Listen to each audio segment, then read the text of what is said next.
Here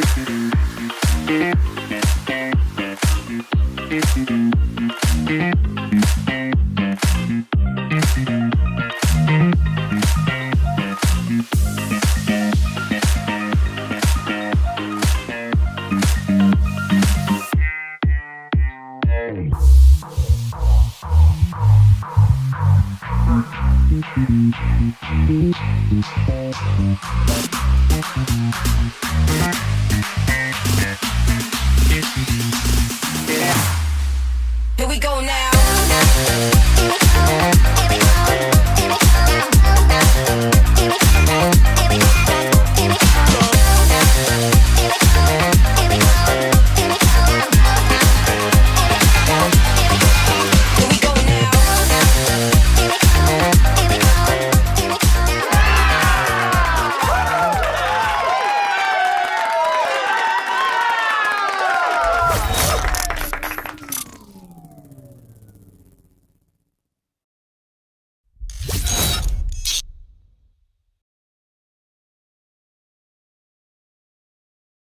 Do you realize that Mother's Day is less than a month away? Have you even thought about what you're going to get your mother?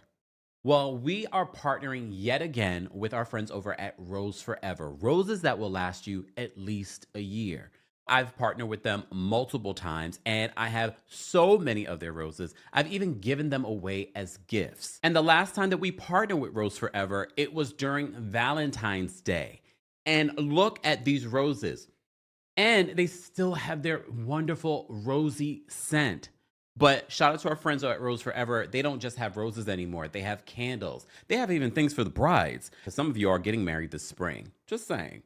They also have hydrangeas. There's all kinds of new assortments. You can see behind me, I have some roses. If you were here in my apartment, if you are a friend of mine, I've gifted Rose Forever to you guys. And some of you have had your roses for more than a year. But Rose Forever promises that for at least a year, you will have high quality, wonderful smelling, beautiful roses in your home. And please understand, this is a flower arrangement that your mother will love. Your mother will always look down and say, oh, my child got that for me, or my coworker got that for me, or my favorite nephew got that from me, or my favorite niece got that from me, or my favorite goddaughter or godson. Yup. Roses work for anyone. I can't tell you how I feel walking into my home and I have a Rose Forever bouquet at my front door or somewhere in my home, on my kitchen island, or here in the studio. Because the studio can be just a workspace, but as you can see, it can liven up any workspace, any room in your home, including your bathroom. So even if you're not looking for something for Mother's Day, or maybe you want to get a Mother's Day gift for yourself, of course, get Rose Forever. As always, more information on Rose Forever and our link will be available in the description. Thanks, Rose Forever. And welcome back, guys, to the Kempire channel, your #1 source for pop culture news and music, entertainment, reality TV, and so much more. Let me know if you can see me, hear me, and all the things. This is a once-in-a-lifetime chance because normally I am traveling for my birthday and I'm never in town, or I'm literally leaving on that first Monday in May. It feels like the last couple of trips that I've done, I'm literally at the airport looking at all the looks from the Met Gala. As I said in the live chat, I want to know what was your favorite Met Gala look from last night. We had some news that came out. We had some hot mic moments that we have to talk about. Doechii, girl, I'm rooting for you, but what was that? I'm hoping it was a joke. Maybe we're going to talk about that and so much more. Let me zoom in just a tad. Okay. All right. Shout out to everyone already in the live chat on YouTube and Facebook, on Twitch and Twitter.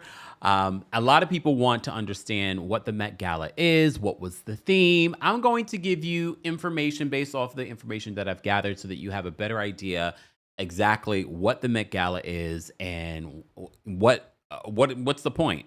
Okay, is it just about celebrities dressing up? Well, for a lot of people, it is. For a lot of people, it is. Shout out to everyone in the live chat. Everyone in the live chat, let me know where you're watching from, and also let me know who had your favorite look. Some people are saying Zendaya, or Zendaya, as I like to call her. If you know, you know. Okay. Lauryn Hill, Kerry Washington, Tiana Taylor. That probably was my favorite look. I mean, I have quite a few of the looks saved for us to look through. I don't have all of them, but I have to say, for the first time in a very long time, I feel like there were a lot of really well-dressed individuals at this Met Gala. According to our friends over at NYT Style, they're saying that the Met Gala this year raised a record amount of money, because that's what the Met Gala is it is a charitable event. According to NYT Style on Instagram, they said the Met Gala has outdone itself even before it begun. The annual gala at the Metropolitan Museum of Art, the flashy fashion extravaganza that highlights the city's social scene every May, raised a record $31 million this year. Museum officials announced on Monday the biggest gross in the event's 77-year history. But staging the lavish event comes with a price tag of its own. How much bang does it get for its buck? And how does it stack up to New York's other major benefits? So we shall see, but for them to continue to do it, and this is their biggest year in doing it, I'm not surprised that it's their biggest year. It is a very lit year for Black people because it is a celebration of Black style and Black dandyism. We're going to talk more about that. So, of course, I've enlisted some people that have been posting on social media so that you can have a better understanding what exactly is Superfine and the theme that we have here this year, tailoring Black style. What exactly is that? What is Black dandyism? So we're going to talk about that. We're also going to talk about what the Met Gala really is and what the point of it is and who are the people behind it as well, along with looking at the best and the worst fashions of the night. Okay?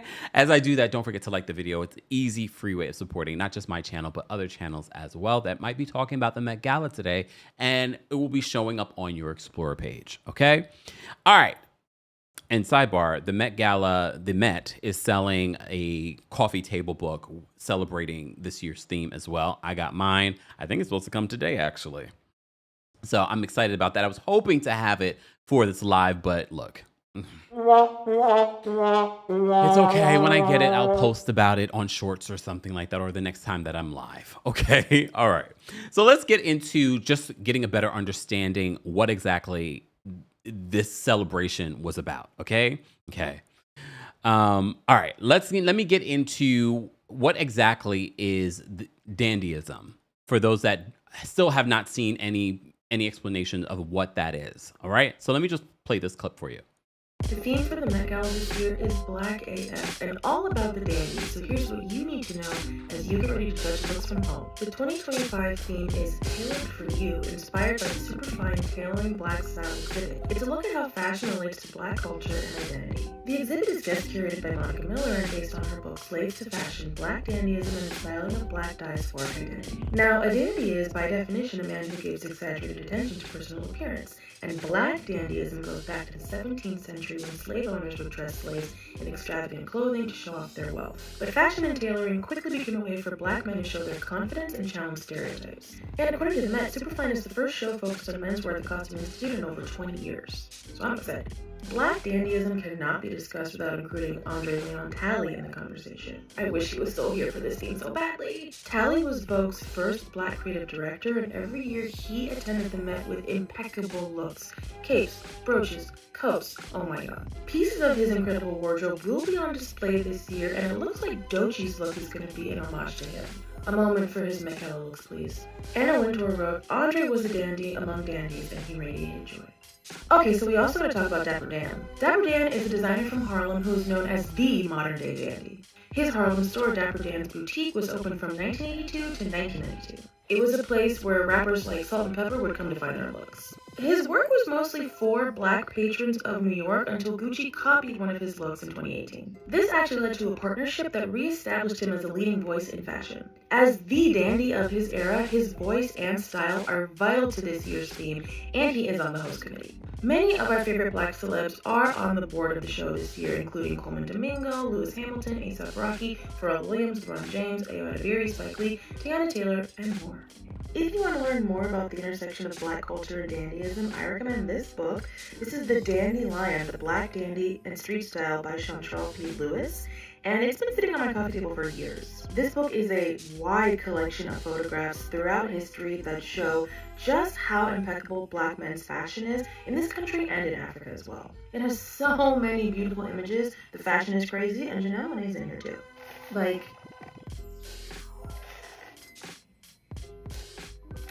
I don't want to show too much, but this is just to get you understanding why you need a copy. So this year I'm expecting perfection in tailoring, insane suits, mixing patterns, bright colors. I'm very excited. Which celeb looks are you most looking forward to seeing? So this was a Met Gala that I was excited to see, and I'm glad that I was in town to actually watch it live and play out, because men normally, especially when we talk about the award season and we're talking about the fashion for men, a lot of the men's fashions are sort of just boring, except for a select few. A select few really go all out, like Coleman Domingo. He's one of the few people that actually make you interested as to what is he going to wear on the red carpet. So there was a lot of pressure for his look during the Met Gala last night. So we're going to talk about that as always. As we're going through the looks, let me know how you guys would rate. Oh, there I go, froze. Please hold. Please hold.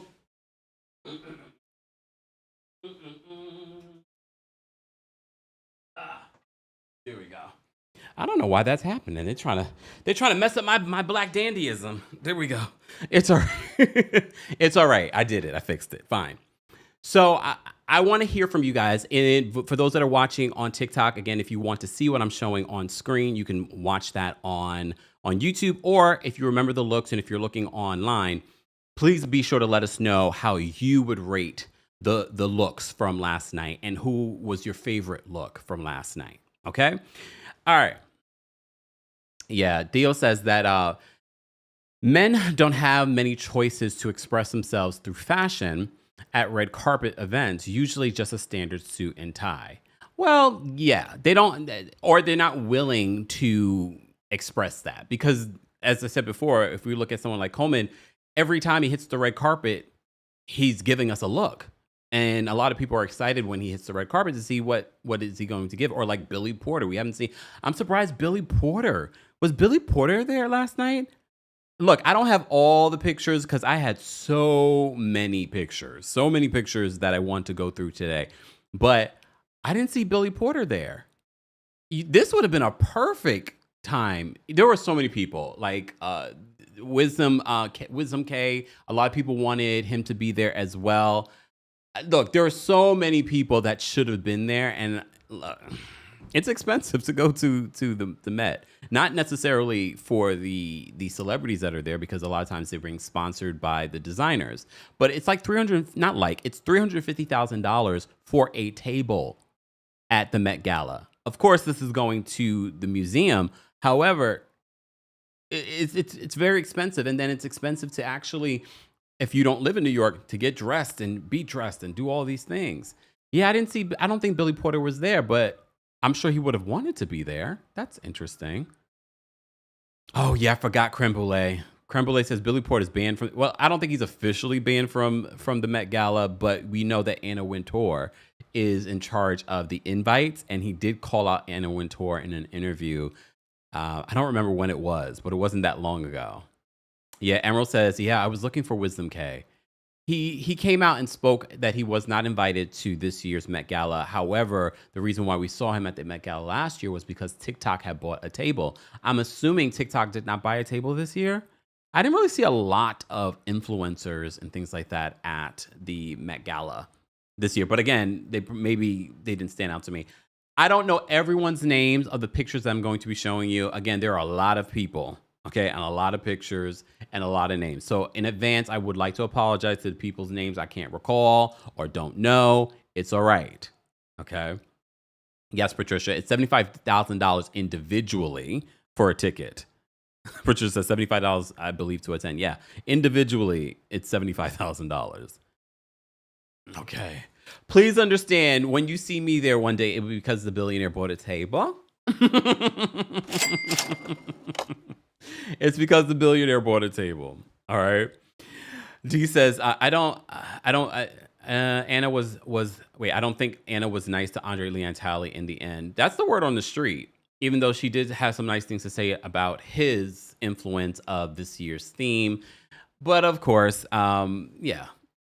Either way, I wonder at the dinner if there was a celebration of him. I'm sure I did see it on Tessa Thompson's fan. She had a picture of Andre Leontali. I'm not sure if any other people did similar things in regards to celebrating his style. I know Coleman did as well by wearing the big, cape that he did.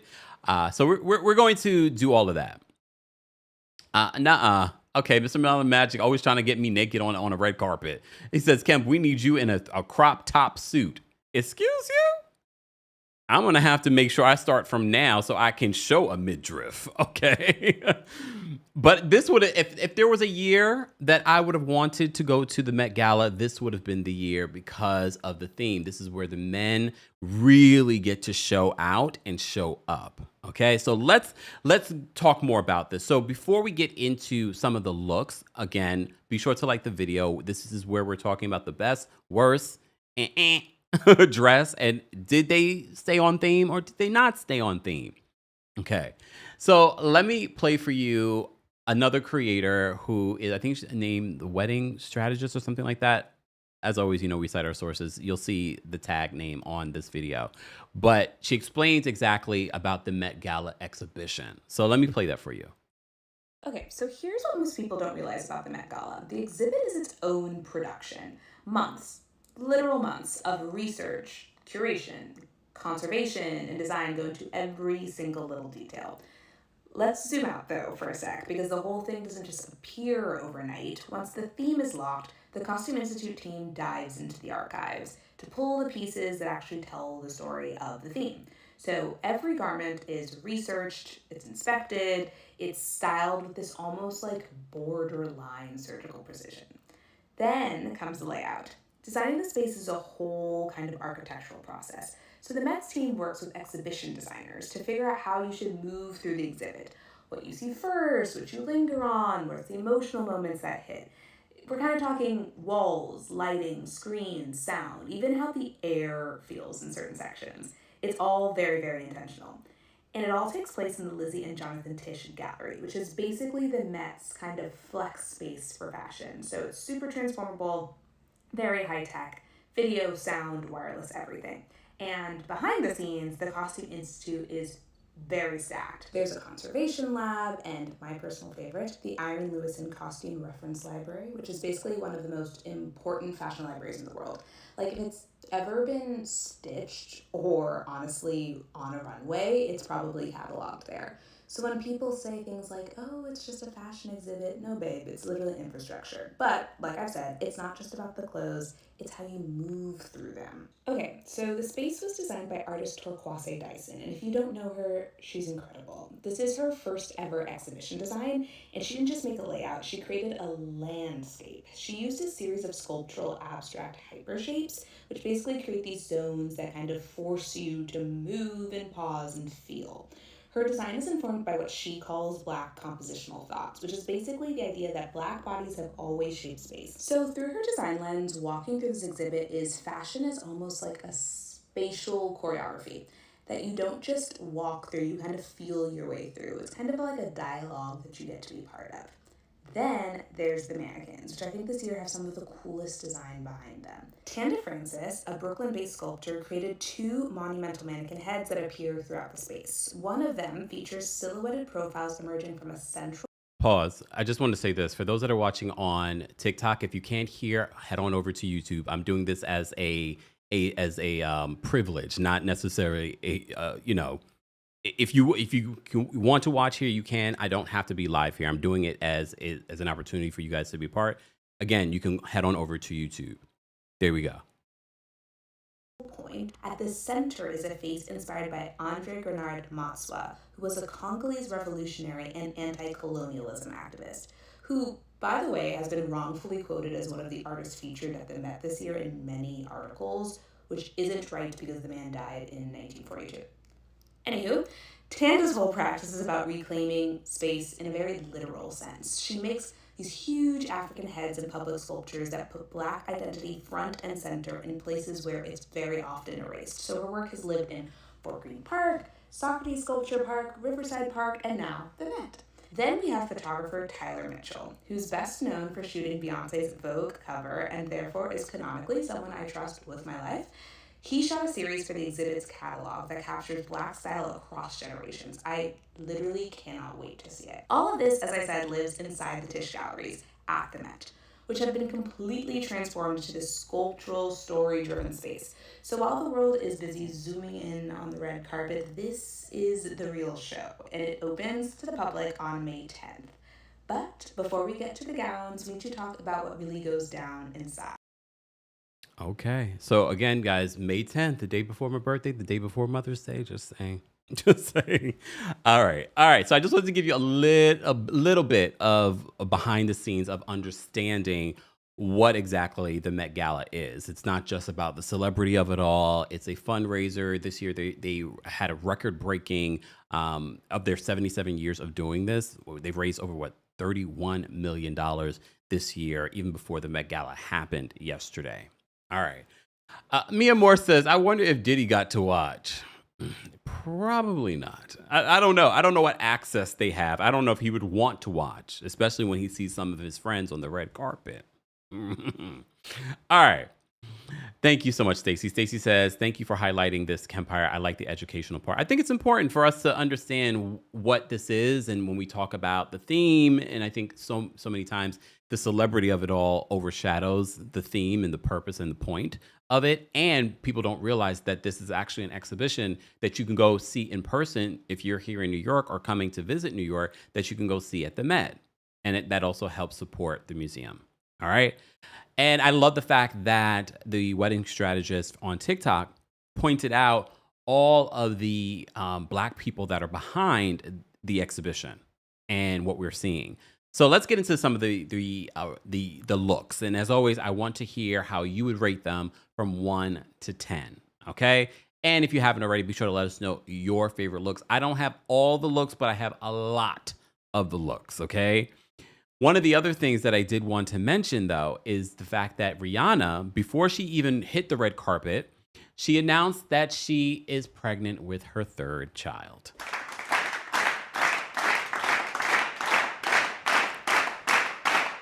Some people are saying boo. No.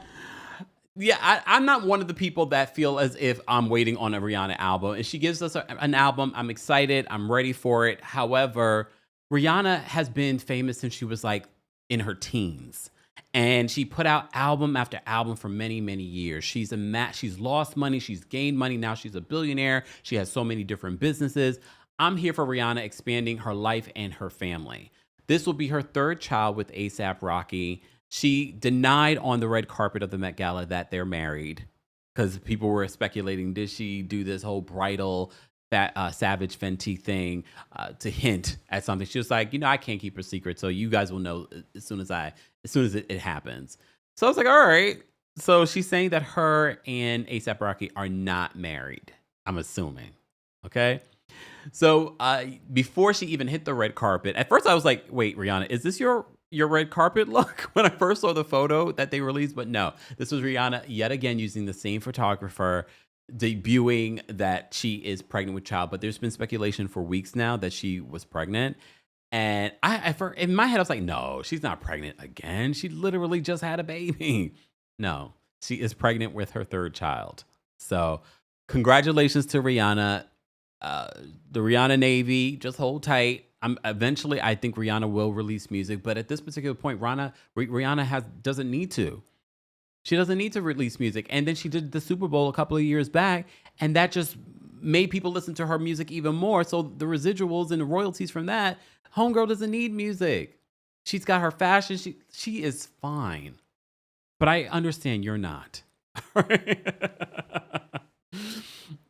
Exactly. Dee Dee says, I love you on the gram. She said that she can still sing. Rihanna said that. I'm going to leave that alone. I'm gonna leave that alone. Shut up. Move on. All right, let's get to some of these looks, and they're in no particular order. Let me, because you guys mentioned this look, so I do want to show this look because I completely forgot to add this look. That's how many different looks were at this situation. So let me bring this look over. Okay, and again, for those that are watching on TikTok, you can see and hear everything on YouTube. Okay, so Mindy Kaling's look. Okay, before we get to Mindy Kaling's look, hold on. Before we get to her look, let me just, because a lot of people want to see Naomi Campbell. Naomi Campbell has had some legendary looks on the red carpet at the Met Gala. I believe she said in an interview recently, oh no, it was on her YouTube channel, that she said that this would be her last Met Gala. And I was like, that's interesting. Okay, she said that this would be her last Met Gala. Well, she ended up not even coming to this Met Gala.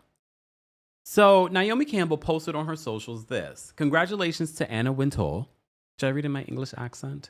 I need to make this a little bit bigger, y'all, because I can't see it. Okay. Naomi says on her social, she says, congratulations to Anna Wintour, the brilliant designers, the dedicated Met Gala team, and stunning attendees of tonight's extraordinary celebration. I have to say, what perfect timing for the Superfine Tailoring Black Style theme. It really celebrates how Black dandyism has shaped fashion and how fashion has been a way for Black people to express who they are and claim their power. I was so honored to be invited to tonight's big event, but regretfully cannot make it. Wait, Naomi! Even though I'm not there in person, I'm with you all in spirit. Carried by the legacy of my beloved friend, the late Andre Leon Talley. This is why I thought she really would show up for this. His commanding presence, vision, and belief that fashion is art helped shape what the Met Gala is presenting tonight. I cannot wait to see how everyone mixes African and European style traditions on those famous steps tonight. The creativity will be amazing. With all my love and admiration, Naomi Campbell. So I'm wondering, like, look, this leads us to speculate. Is it because Diddy's trial started yesterday? Is it because, she called out Anna Wintour during a celebration where Anna Wintour was there to present for her? Okay, y'all remember that? That was a couple of months ago. But she still was invited to this, okay? So I'm just wondering, did the designer that she was working with, did the dress not come? Was it not what she wanted it to be? It could be all kinds of stuff. But I was actually looking forward to what she was going to do. And she also said this was going to be her last Met Gala. All right. Nikki. Nikki says that 44 is starting to kick in count. No, because I went to the eye doctor and the eye doctor says I have 20/20 vision. What about you? It's because of the black and white. All right. And it's small on my screen, Nikki.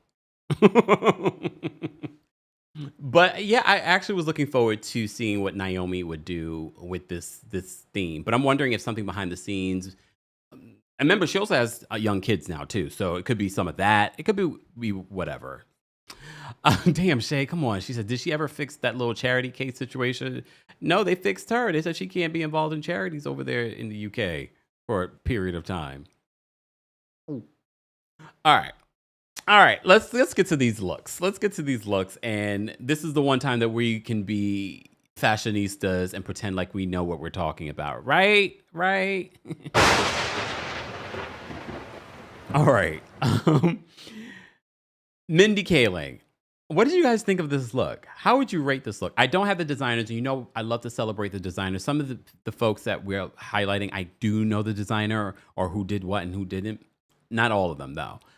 If you do know, feel free to share it in the chat. All right. Okay. So here's the thing. I like this look on Mindy Kaling. Again, a lot of people always say every year this person is not on theme. She clearly is on theme with this. I like this look. I like the touch of the velvet burgundy in this look. I like it. And I'm sure if we zoom in, you can probably see so much more. That's the thing with some of these looks. When you zoom in, There's so much more to the story and what they're trying to connect. There's so many. We have too many looks to connect all the dots with all of what they're trying to tell us. But I like this look. If you had to rate this look from 1 to 10, how would you rate it? Okay. My ratings will be all over the place because I feel like they're so uniquely different. I really like this look. I'm going to give this look a 9.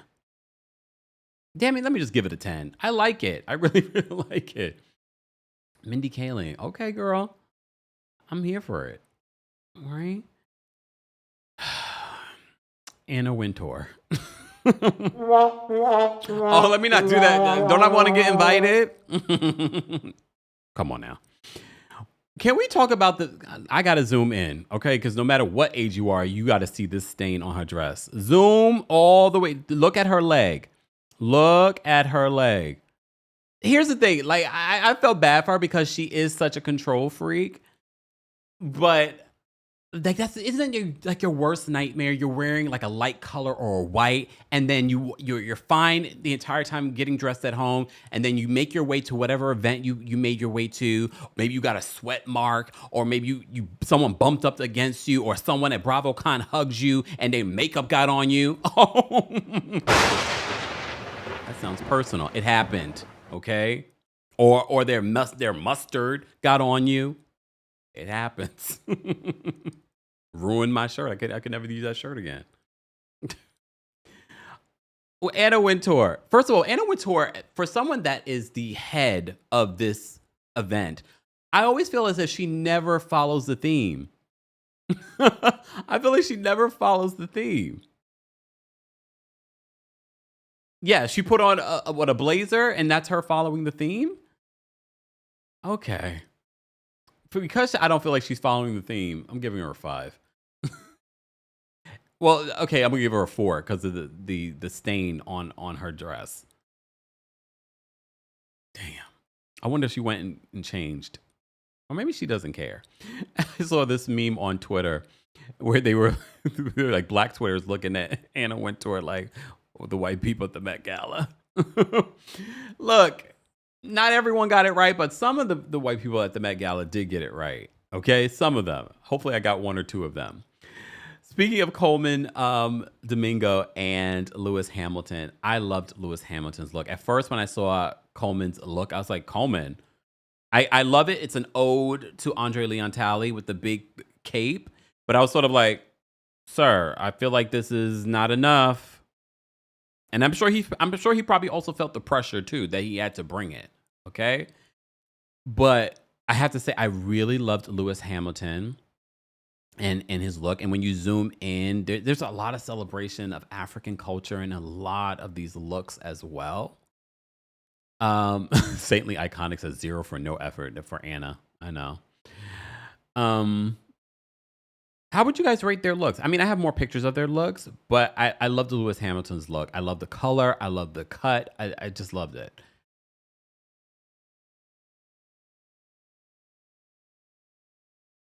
There we go. It's one of those days, y'all. Okay. I have more of their looks.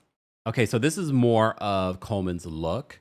Again, I feel like this was a celebration, not just of the Met Gala and the theme, but also a celebration of Andre Leon Talley and all the big capes that he loved to wear as well.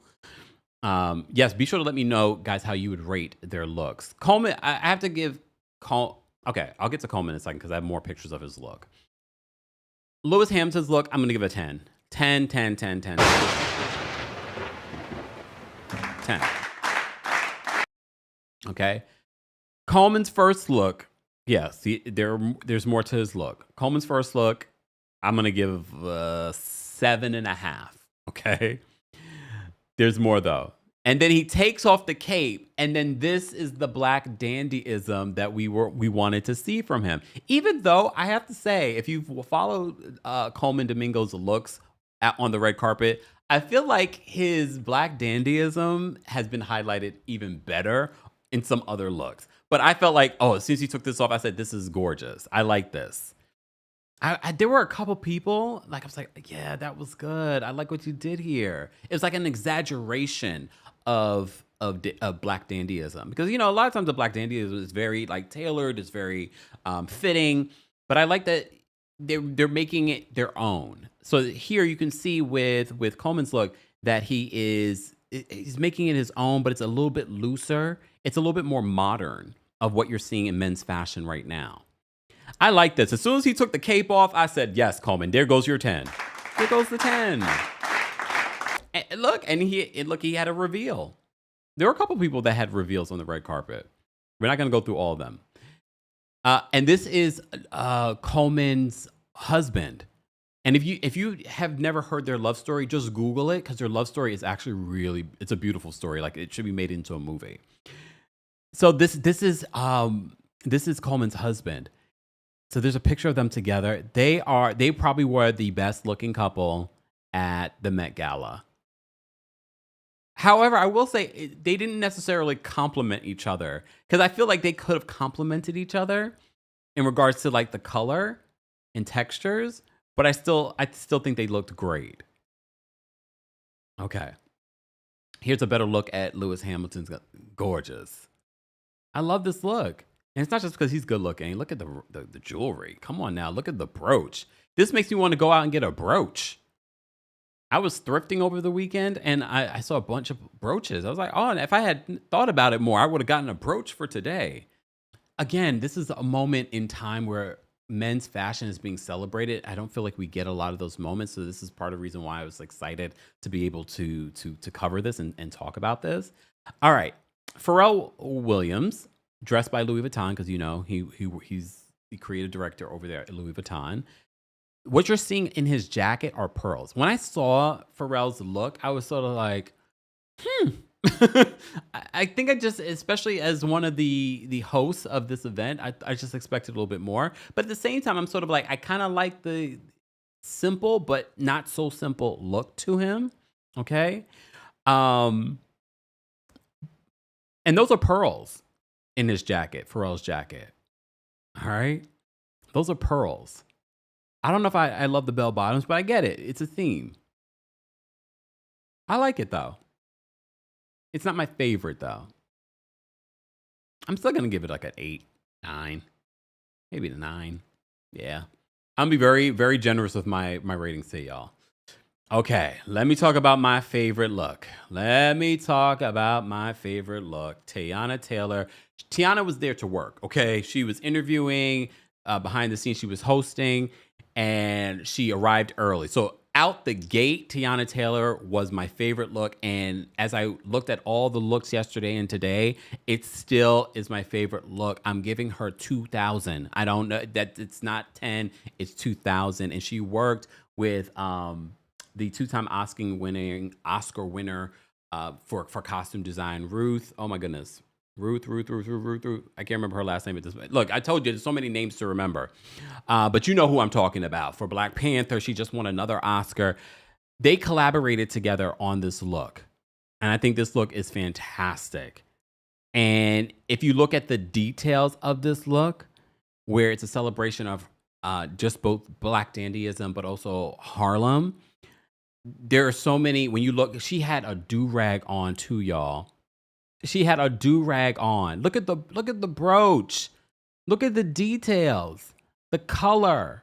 I mean, the face card is going to face card regardless. Okay? Ruth Carter, thank you. Look at this. So Teyana reached out to Ruth back in October to do this collaboration. So they've been working on it ever since. This Harlem Rose right here. And then when you look at at first I thought that was it. Nope, there was more. There's more. Look at this on the red carpet. I got to zoom in so you guys can see the details. Look at this. Look at the cape. Look at her cape. This, for me, was one of the best looks, if not the best look. Teyana Taylor killed it. Am I surprised? No, but she lived up to my expectation because I had a lot of expectations for certain people. And I have to say, Teyana Taylor delivered in a bigger than I thought. All right, bigger than I thought. But look at the details of this. And when you zoom into the dress, when you look at this, Teyana Taylor, y'all, it says Harlem Rose on the dress. Okay, You know she's a New York girl from Harlem. Look at this. Harlem Rose. Gorgeous. Gorgeous. Shout out to Tiana Taylor. For me, still my favorite look. My favorite look from this year's Met Gala. And mind you, she loves to wear a suit. This is not the first time she's worn a suit on the red carpet, but she took it to another level for the Met Gala. So Tiana Taylor, 2000. I look off the Richter scale for me. Okay. Zuri was one of the first looks that I saw as well. I like this look because, again, there were a couple of people that played off of the suit, but turning the suit into a dress. I liked this look. Zuri Hall, I think you did a good job. 10. Everyone's getting 10s, okay? Unless you're terrible. Okay, so Zuri Hall, I like this. All right. Lala, I like this look on Lala. Lala was there to work. I know that's right, girl. Make your money. She works it like every year though. So Lala, I like this look on Lala. Okay. How would I rate it? Because it's a celebration of both the feminine and the masculine, which I can appreciate, which is very on point for the theme of Black Dandyism. For both, not for some people that got it mixed up. Some of y'all on Twitter, hey Twitter, some of y'all on Twitter get it mixed up in regards to what Black Dandyism is. There is a play on feminism for men as well in Black Dandyism. So this is what we're seeing with Lala's look. I like this look. I think this is good. I'm gonna give her an 8. No, I'm gonna give her a 9. Sorry, Lala. Cynthia Erivo. Okay, Cynthia. I like this. Look at the handbag too. I like this. All right, Cynthia's having a fantastic year. She's about to have another fantastic year because part 2 of Wicked's coming out. I like this. I don't really care for the train part of it or the shorts. But I love the jacket. The jacket is giving luxe. I love it. And of course, her nails play a part as well. I wonder how long it took her to get those nails done because her nails can take hours, like an entire day. But I will say this. If I had to change something, I probably would change the shorts. The shorts feel a little like underwear as opposed to, they don't look as fitted from what I can see. But I love the boots and I feel like she could have did something different with the shorts part. But I love the jacket. I love the jacket. For those that are watching us on TikTok, you can see the looks on my YouTube. We're live on YouTube. I just came here as a courtesy for TikTok that just want to hear the commentary and things like that. All right. I like this look though. And the bald head. I like this look. I'm going to give her a 9. All right. I'm going to give her a 9. All right. This is more of Lala's look. Okay. All right, Deborah Roberts, Al Roker's wife and acclaimed journalist. I like this look too. Okay, I think this is a nice look on her. Again, it's a mix of the masculine and the feminine. I'm gonna give this an 8. Media personality Scott Evans also debuted new hair for the Met Gala. You can't see it in this picture, but he cut off his dreads and bleached his hair. But I liked his look too. This is a good look. Okay. I'm going to give this a 9.5. No, I'm going to give him a 10 because he committed to the look. Okay. He committed to the look and he cut off his dreads and bleached his hair for the look. Must be nice to just be cut off your hair and it grow back. Must be nice, okay? Some people could just cut off their hair and not worry about it growing back. Okay. I like this look though. This was a nice look. All right. What's her name? Emily King? Right? Something like that. I mean, look. I think it's nice. It's nice. I mean, she's one of the few people that wore green to the Met Gala yesterday. And I love me some green. That's my color. I think this is nice. It's nothing special. Like if she wore this on the red carpet somewhere else, I think people wouldn't care. You know what I mean? R Bless says you're really generous. I'm being very generous today. All right. All right. Joey King. That's her name? Joey King? At least I got the King part right. Okay. Yeah, I mean, I'll give it a 7. I'll give it a 7. Coco Jones, the singer and actress Coco Jones. Look at the detail of her pants. I think in the long ponytail. The only thing that I didn't love about Coco's outfit was it felt like the midsection was wider than we know she is snatched, but this look doesn't show the snatch, and I'm okay with that generally. It just feels awkward. It feels misshaped in a lot of ways, but I still think it's beautiful. Like I could see this being someone's wedding dress. I think look at the details. Look at the jewelry.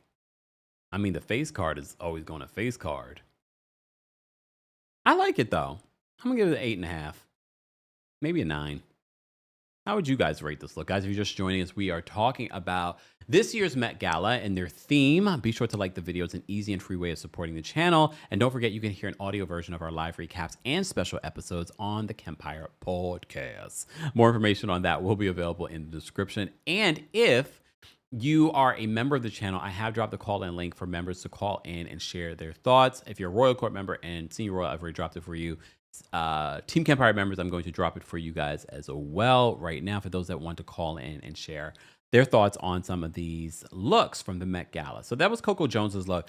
I liked it, but again, I feel like for something you're talking about tailoring, I felt like the tailoring might be off a little bit, but I think it was also intentional. I like it though.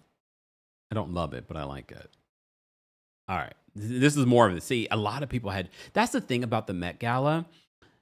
You have to be able to see some of these looks 360 as opposed to just one picture, because some of the real party is in the back. All right. See when you see it from this angle of Coco Jones's look, it looks so much better, doesn't it? I think it was that picture because now it looks more snatched. I like it. I got to give her a 10. 10. I like it here. It looks better from this angle. Right?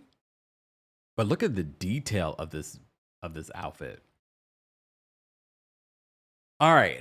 I forget his name, but he's from Severance. He scares me. He scares me in a good way because from Severance, but he's got the look down. He's definitely got the look down. But when he's looking at us like this, he scares me because he kind of looks at us like this in the show Severance.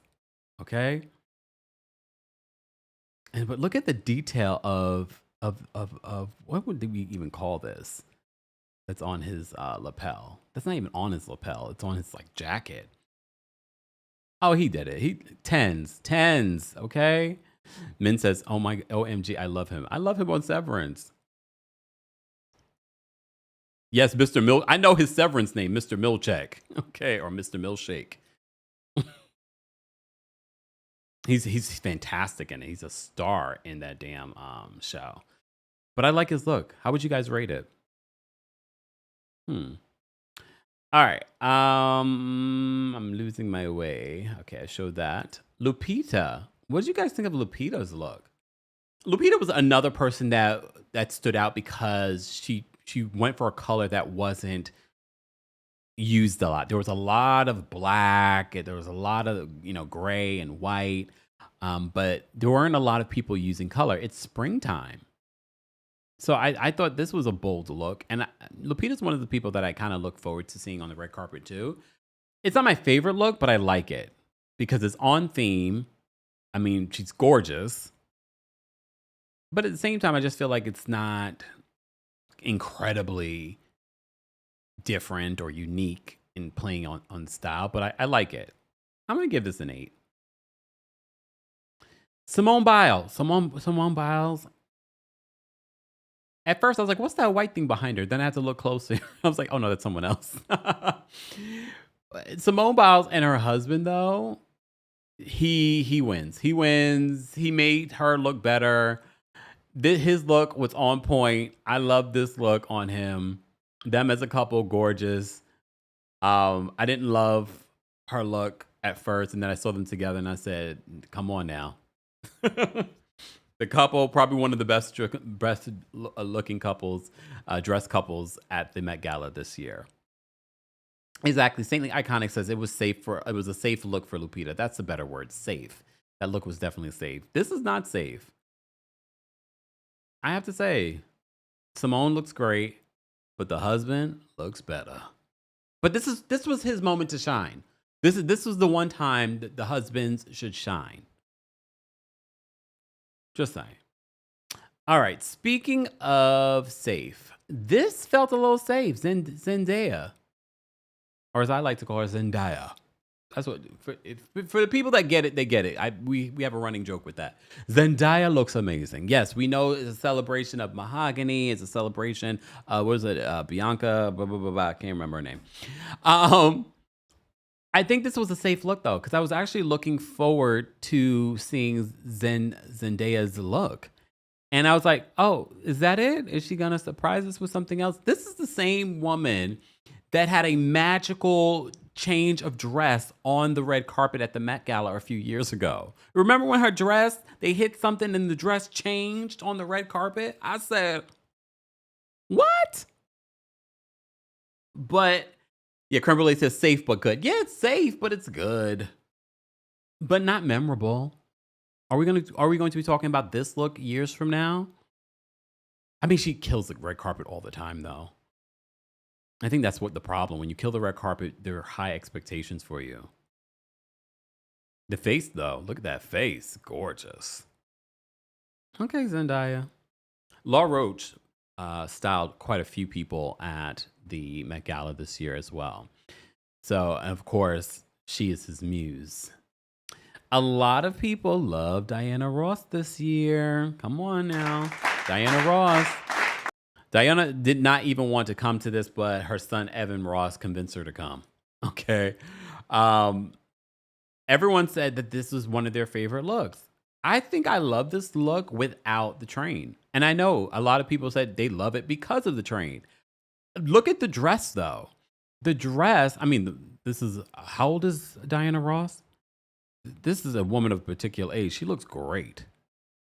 I didn't love all the big train. Yes, it kind of reminded me of when Rihanna did it. But trains are trains at the Met Gala, okay? But look at the dress. The dress, I feel like people are missing out on this beautiful dress. But look at that train. And on the train has the name of her children. She did talk about that. And she almost didn't come. She's 81 years old. That's 81. Some of y'all out here are 41 and don't look that good. Some of y'all 41 and struggle bussing. Okay. This is 81. Okay. Aries, an Aries woman right there. I'm going to give her a 10. 81? Looking like that. But again, for me, I didn't love the train. That wasn't for me.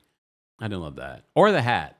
But that's me. Okay. But I think she looks great. All right. So that was Diana Ross. So Diana Ross, Zoe Saldana. Okay. This was Tom Brown. Tom Brown had quite a few looks that I enjoyed at the Met Gala this year. Zoe looks great. I like this look. I don't love the hair, but the hair is a celebration of dandyism too. And I'm sure that's specifically why her hair is like this. I didn't love the hair, but I love the dress. And maybe if she had brought maybe the other part of her hair back, I don't know. But I love this dress. And we can't even see the shoes, but if you look a little bit in there, the shoes look amazing too. Maybe. I like this. Hold on. TikTok. Ooh, hold on, y'all. TikTok. I got to do a little capture on TikTok. Okay. Anyway, Zoldana, how would you guys rate it? I like this dress. I love the detail of this dress. Again, the hair is throwing me off. I'm going to give this, though, a 9 because I really love the dress. Lavender says the hair and makeup is a 2. Yeah, maybe that's what's doing it for me. It's all right. It's all right, Zoe. We still love you. We still love you, Zoe. Right? Some of y'all? No? Okay. Oh, here's the back of the dress. No, I had the back of it. Look at the back of the dress. Does that make you guys love it a little bit more? So the back of the dress has a big white, like half a bow, not necessarily a full bow. I love it though. Come on now, Zoe. Gorgeous. Look at Zoe.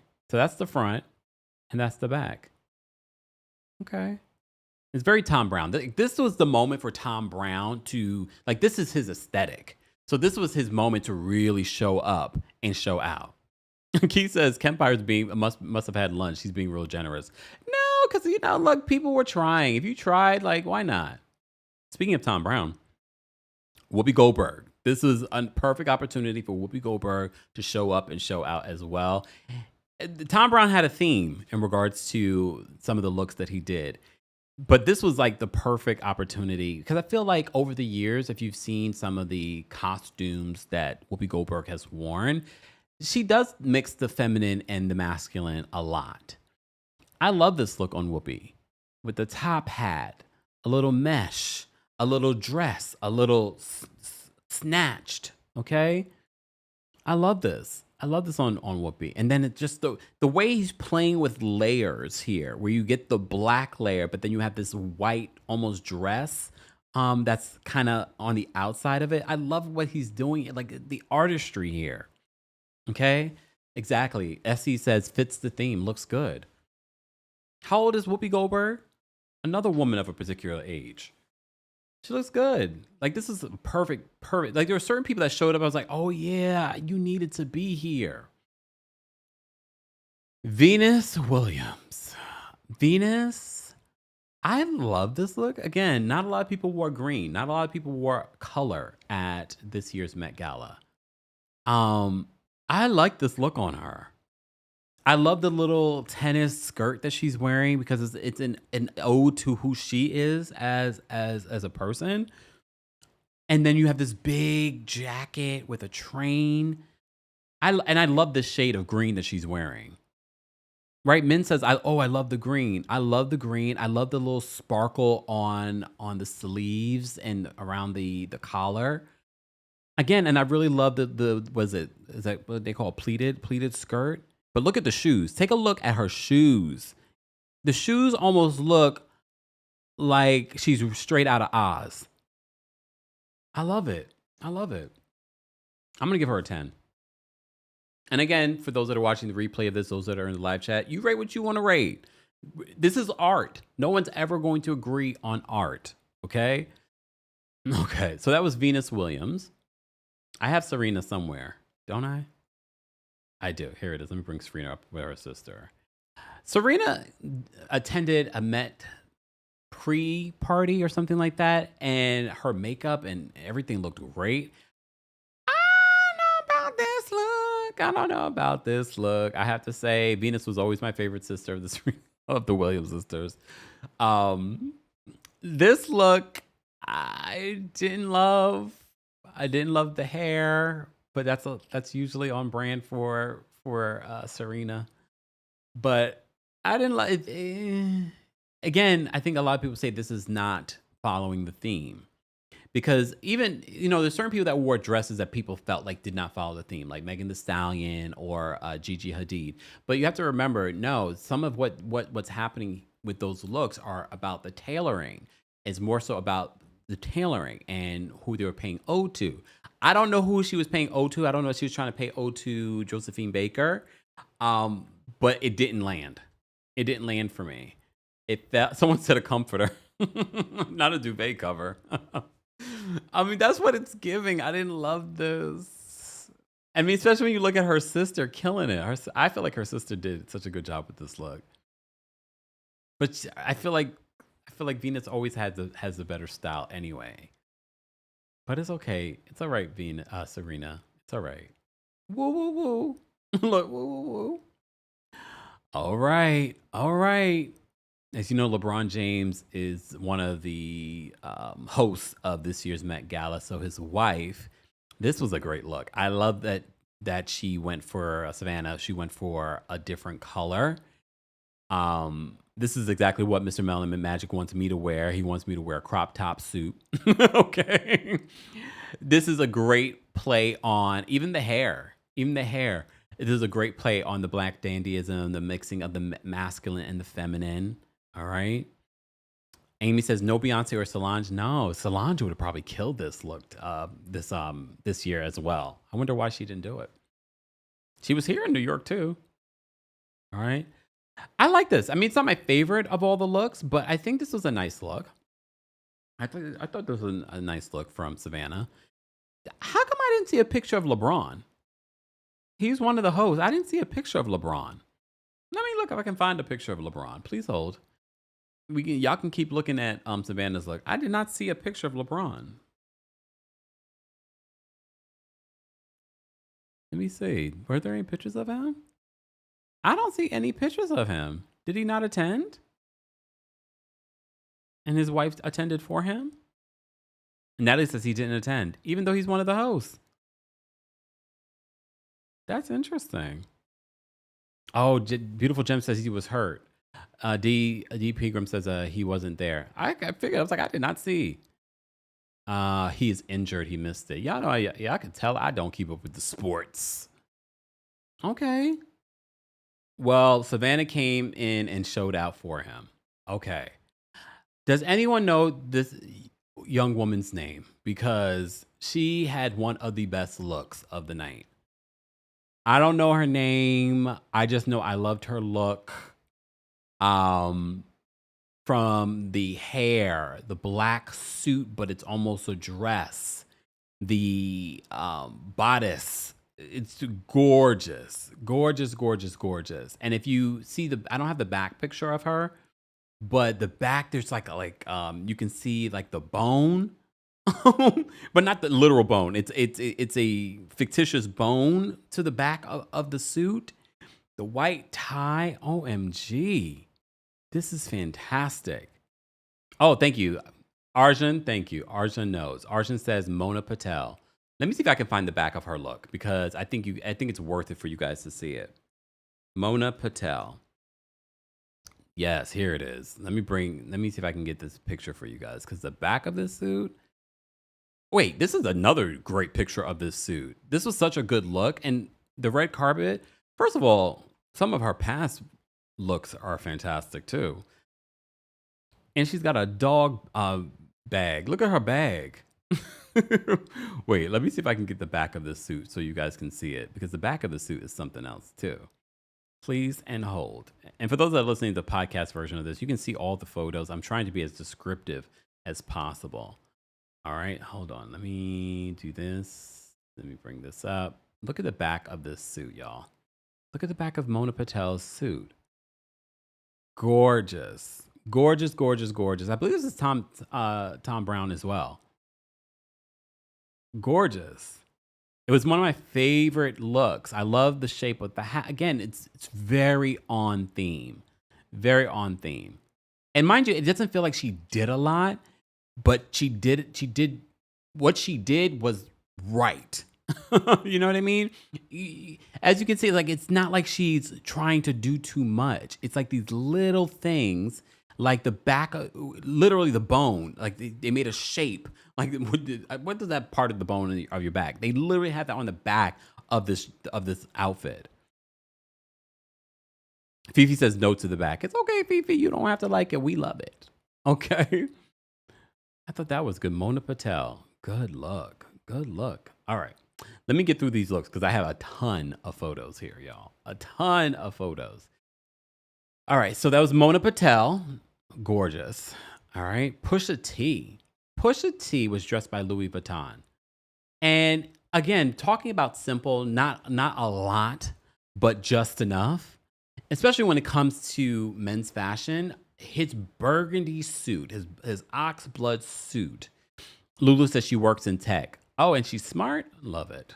Okay. Here's the thing. Pusha T's suit. I love the color on him, but I also love the sparkle where it seems like a star exploded on him and it's on his shoulders. This is Louis Vuitton. Look at his shoes. His shoes too are gorgeous. I like this. Again, didn't have to do too much, but it looks good. I love a suit, a well-tailored suit. That's one thing I will give him too. It looks well-tailored. Okay. And he looks comfortable. That's the other thing. You know, some people, will starve for fashion. Not him. Cleo says it looks like dandruff on his shoulders. I'm sure if you saw another photo of it in the light where you can see the sparkle on his shoulder, it's not going to look like dandruff. All right. Singer DST says, I love the color and the fit of the suit. I agree. All right, let's move on. All right. I don't know. Wait, who is this the lady from Wicked? I don't remember. But I mean, again, this is all about tailoring. I have to say, I like this. I like the shoes. And I think this is sort of like a celebration of her culture as well. I don't know. I like it. And again, it's different than what we're seeing on this red carpet for the Met Gala. Min says, I don't know, but she looked cute. Miss Sparkle says, it looks like snow on his shoulders in regards to Pusha T's outfit. Thank you. Not dandruff. I don't know. I like it. I don't love it, but I like it. All right. RC says, dandruff. I almost choked on my coffee for real. I don't know. It's nice. I'm gonna give it an 8. Let me move on. I don't have everyone's names, but look at those shoes. The suit, I don't know if I don't hate it. I feel like it could have been fitted better for him, but some men like a baggy situation.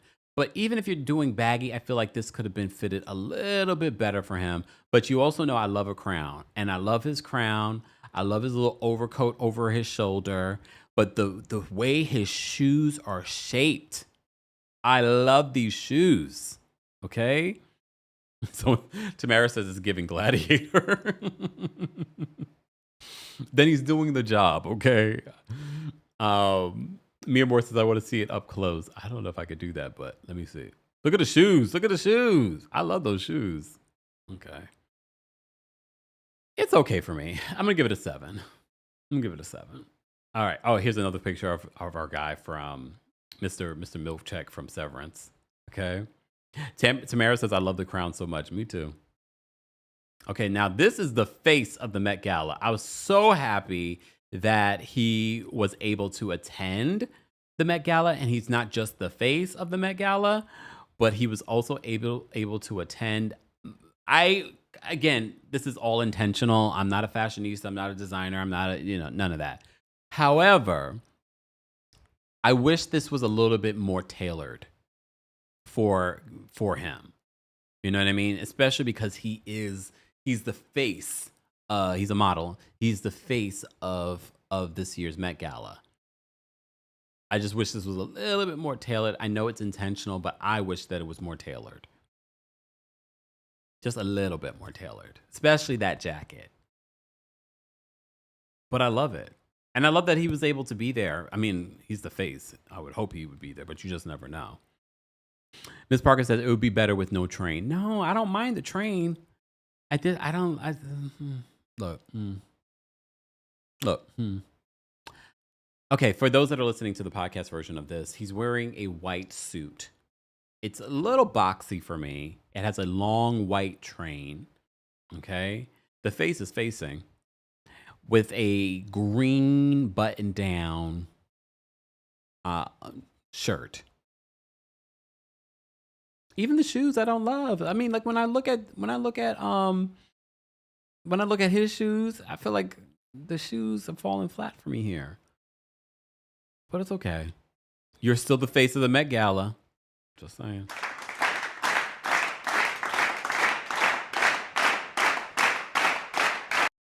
Debbie Allen. Come on now. Debbie Allen looks amazing with her husband. It's rare we ever see Debbie Allen on a red carpet with her husband. Okay. I love their look. Okay, speaking of one of the best dressed couples of the Met Gala, I'm going to give it to them. They look great. Her red dress with that beautiful red hat, his complete white on white suit, or I guess that's kind of like off-white cream color that he's wearing. Gorgeous. They look great. They look really, really good. I like that. I like their look together. She's also a woman of a particular age. She looks great. Look at that skin. Look at that. Look at that face. Him looking like a cat daddy. Look at that beard. They are a handsome couple. Maddie on TikTok, not on TikTok. Maddie on YouTube says they look like they snuck in. What do you mean they look like they snuck in? Excuse me? How does it look like they snuck in? Arturo says, I can tell they still get active. You know what? But y'all get out their business, out their bedroom. I can tell they probably do. Do you see that cat daddy?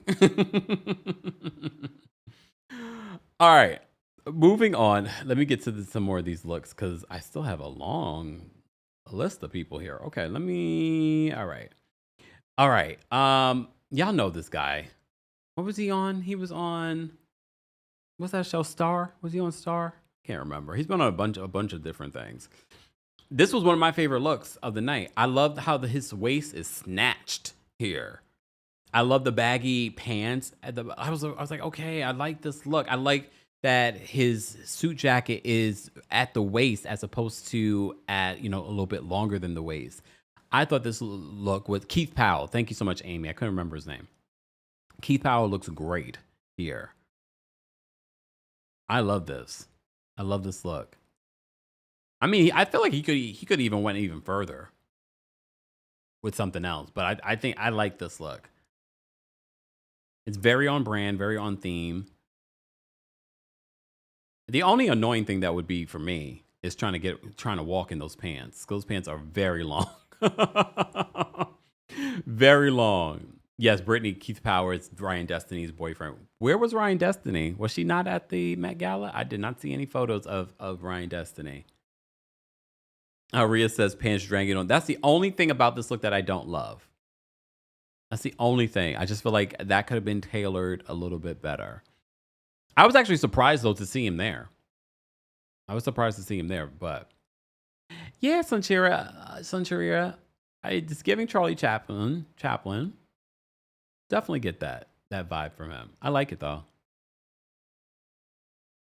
All right. Sure says his waist is more snatched than mine and mine. Look, and mine. Okay. All right. Moving on. Okay, here's another great look. Look at this. Now, this is definitely a celebration of Andre Leon Talley. I love this. I love more so the ode to Andre Leon Talley, the material, the color, the execution, not so much. I feel like the suit jacket. Again, okay, I love the red, the dark red that's happening here.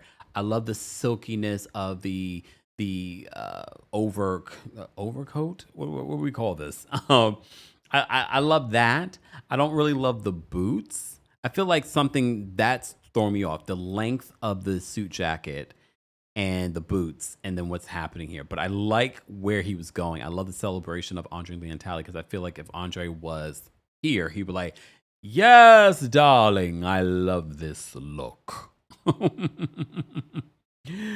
Risa says that this Met was missing so much color with the dandy styling. Yeah, it was also a rainy day here in New York, so maybe that motivated them. Okay. How would you guys rate this look? I feel like I mean the ode to Andre Leon Talley, because I expected more odes to Andre Leon Talley in these looks, and I didn't see a lot. Jessica said a cloak, maybe a cloak. Yeah, I guess that's what we would call it. I don't know, but I liked it. This is an interesting look. Okay, Bad Bunny. What I love about Bad Bunny's look, it's celebrating Okay, first, it could be tailored better. I will say that. Again, I think he was trying to go for, it's very on brand. I feel like that baggy look, especially in the pants, are very popular right now. Right now, but I love that celebration of his own heritage in celebrating Black dandyism. So I felt like this was perfect. This was so his personality, especially with his hat. I like the color that he chose, this brown color. I love the bag. I don't know who dressed him for this year's Met, but I just like Bad Bunny. I like how he moves within his career. Besides that time he dated, what was it, Kendall? That's where he lost me. I was like, why? What was that about? I'm glad he's no longer doing that. But I feel like this could be fitted a little bit better. Anyone else? I do. I like it though. I like it. I'm gonna give it an 8 if I had to rate it. Tracee Ellis Ross. Speaking of the boss's daughter. This was one of my favorite looks because it's an exaggeration of dandyism. It's color.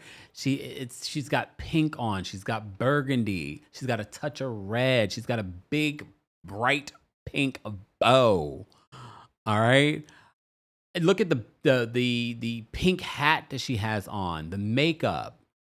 I just love her. She's always playing with fashion, and she does it yet again.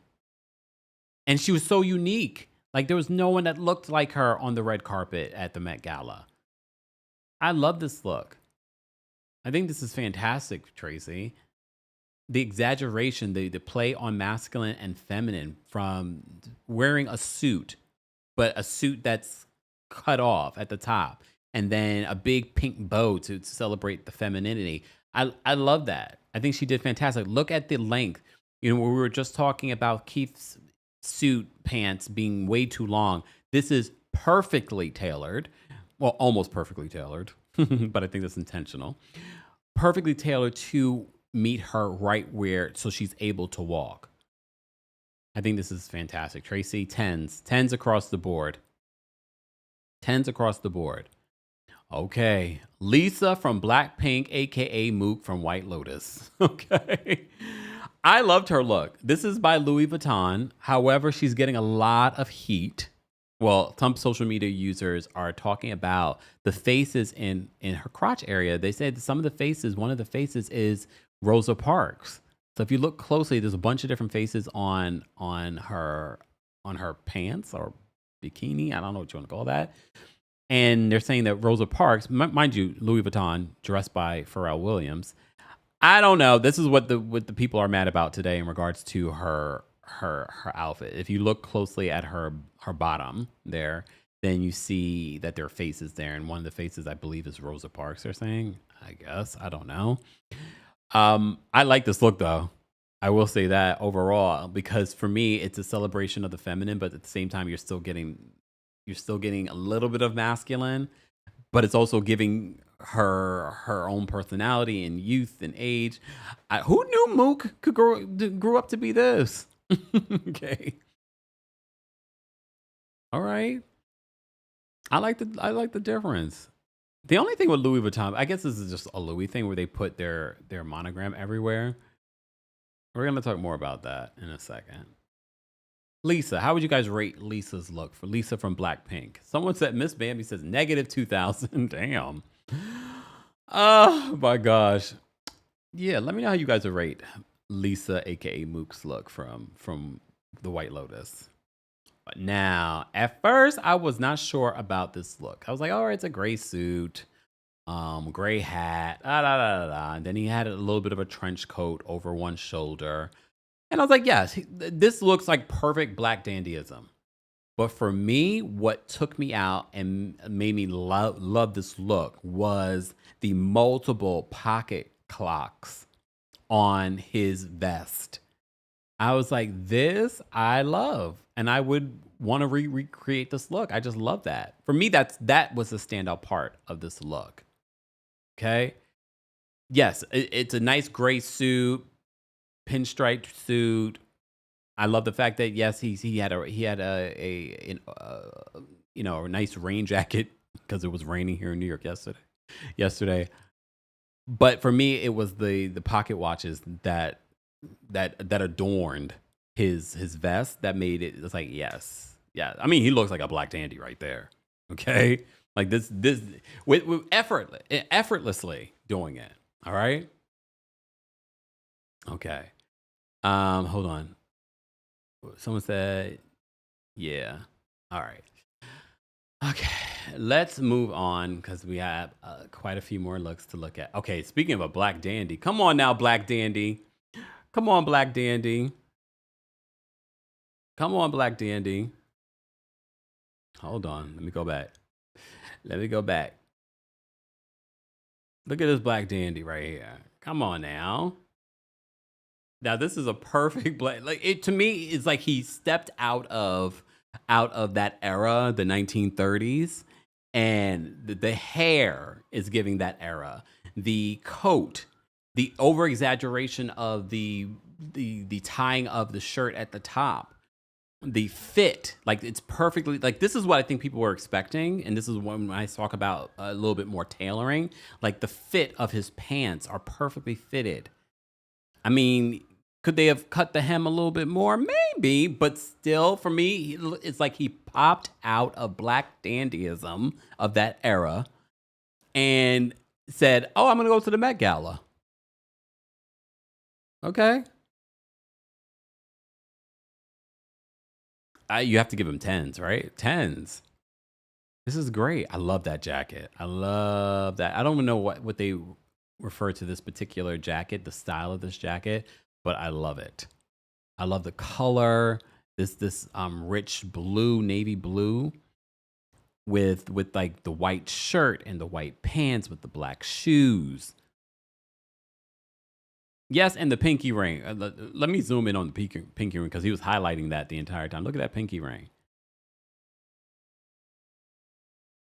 Okay. All right. All right.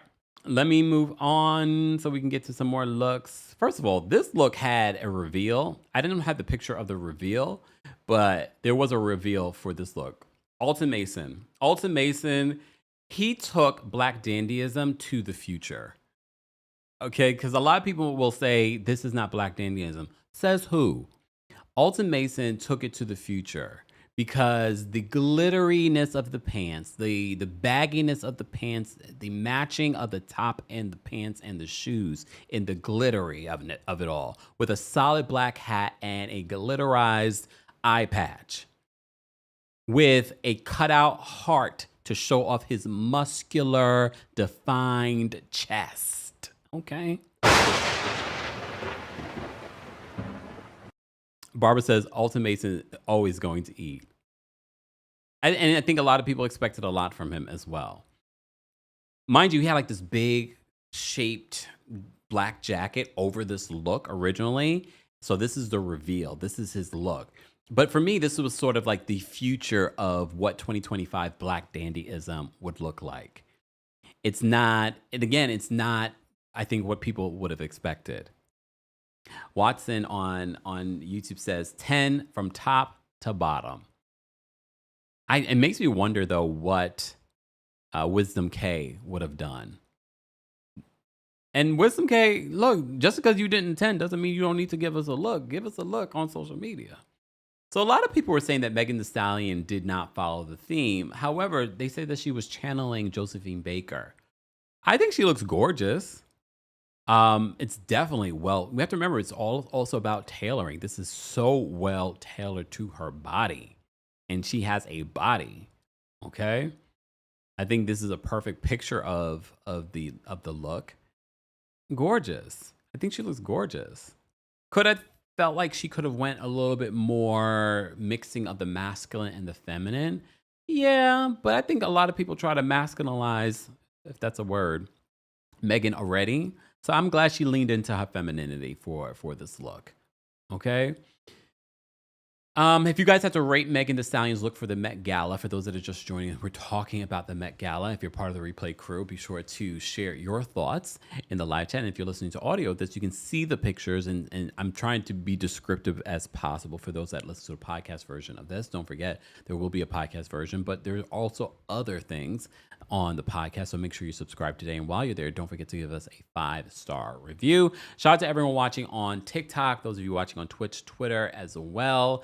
Still have quite a few more looks that I want to go through, but I see we do have a few people backstage. So I'm gonna kind of mix in a caller, then some looks, a caller, then some looks. So let me take some more looks, and then we're going to bring up Black Brooklyn Star next. Okay.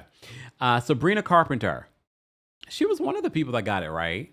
Also, Louis Vuitton dressed her. I'm not surprised. I kind of, again, expected this look from her. Like, it didn't shock me. I was like, yeah, I expected Sabrina Carpenter to wear this look. I like the color. This sort of like burgundy color that she's wearing. But it's on theme in comparison to some of the other folks, right? Tanya says, Alton Mason reminded me of Prince. Yeah, I could see Prince wearing that. What'd you guys think of Sabrina Carpenter's look? I think that it was good. It was a good look. But at the same time, I was like, I wasn't surprised. Kerry Washington's look. Kerry Washington, for me, usually hits it on the head with her red carpet looks. Her red carpet look here, though, I think it's good. It is a mix of the sort of masculine and feminine, but it felt like she was going to a different place than everyone else. I feel like she was going to the Derby as opposed to the Met Gala celebration of Black dandyism. But I think she's gorgeous. I think she looks good. It's definitely, I think, on theme. I think if you're going to throw a blazer over a dress, you're going to be on theme. But yeah, I just feel like she could have done more. I do feel like she could have done more. Let's take a look at Miley Cyrus. Miley, is this a celebration of Black dandyism? She heard black and she said, I'm going to put on black. I don't know. I don't think so. I mean, it's not it is a requirement, but it doesn't mean that everyone that comes to the Met Gala actually follows the theme. Okay. All right. Jodie Turner-Smith. One of my favorite looks. Jodie Turner-Smith. Now, this is Black dandyism. Okay? The mixing of the masculine and the feminine and the exaggeration. Look at the shoes. One time for the shoes.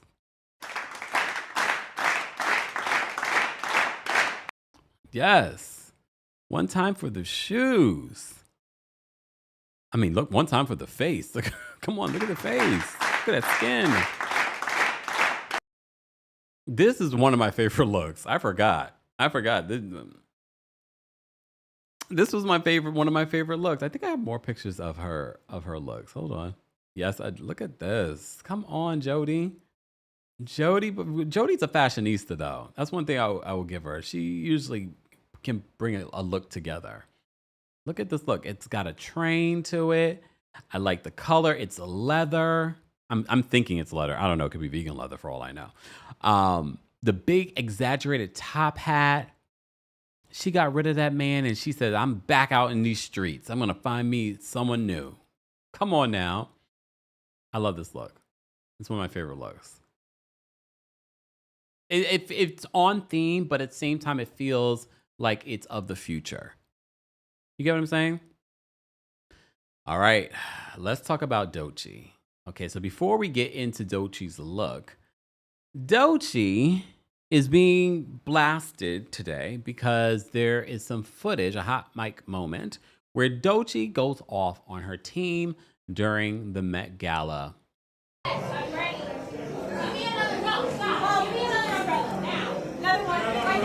So So here's the thing. There was footage of someone coming out of a hotel where there were like these screens around them, umbrellas over the top part of it. And I was like, who is that? Who is that? I'm thinking it's like a Rihanna or a Beyonce or Nicki Minaj. So this footage is coming out now because people are saying, listen to how Doechii, who's a newcomer, and she's an it girl now. We love her. You know, I love me some Doechii. But people are saying, girl, what are you saying? Why are you talking to your team like that? So as you can see here, for those that are watching, you can see this footage. They're putting umbrellas on the top. She doesn't want people to see her look. All right, but you can hear her voice, okay?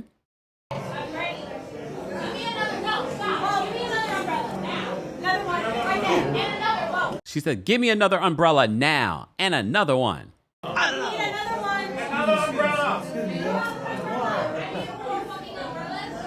She says, I need more effing umbrellas.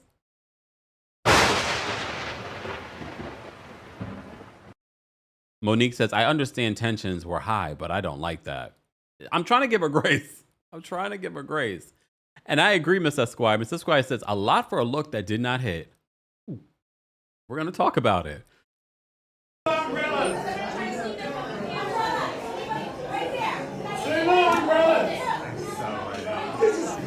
Make a path, everyone! Clear a path! Move! Clear a path here! Clear a path!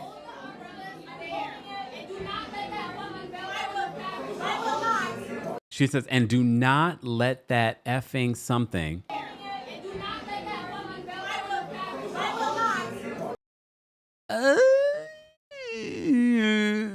Doechii, girl. Look, first of all, as someone that has been behind the scenes of a lot of these celebrity stuff, okay? Not necessarily the Met Gala, but just meeting celebrities, people that you think are one way to the world and are not necessarily the nicest behind the scenes. I'm not saying that about Doechii because, again, people have been celebrating Doechii. People have been expecting a lot from Doechii, especially at this Met Gala in regards to her look. But I have to agree, like all of this pomp and circumstance for a look that I felt was just okay. So let me just show you again Doechii's look and I like the look. For me, it's sort of like a poster board for Louis Vuitton. I like her look, but at the same time, I was like, for all of this, and it was just this.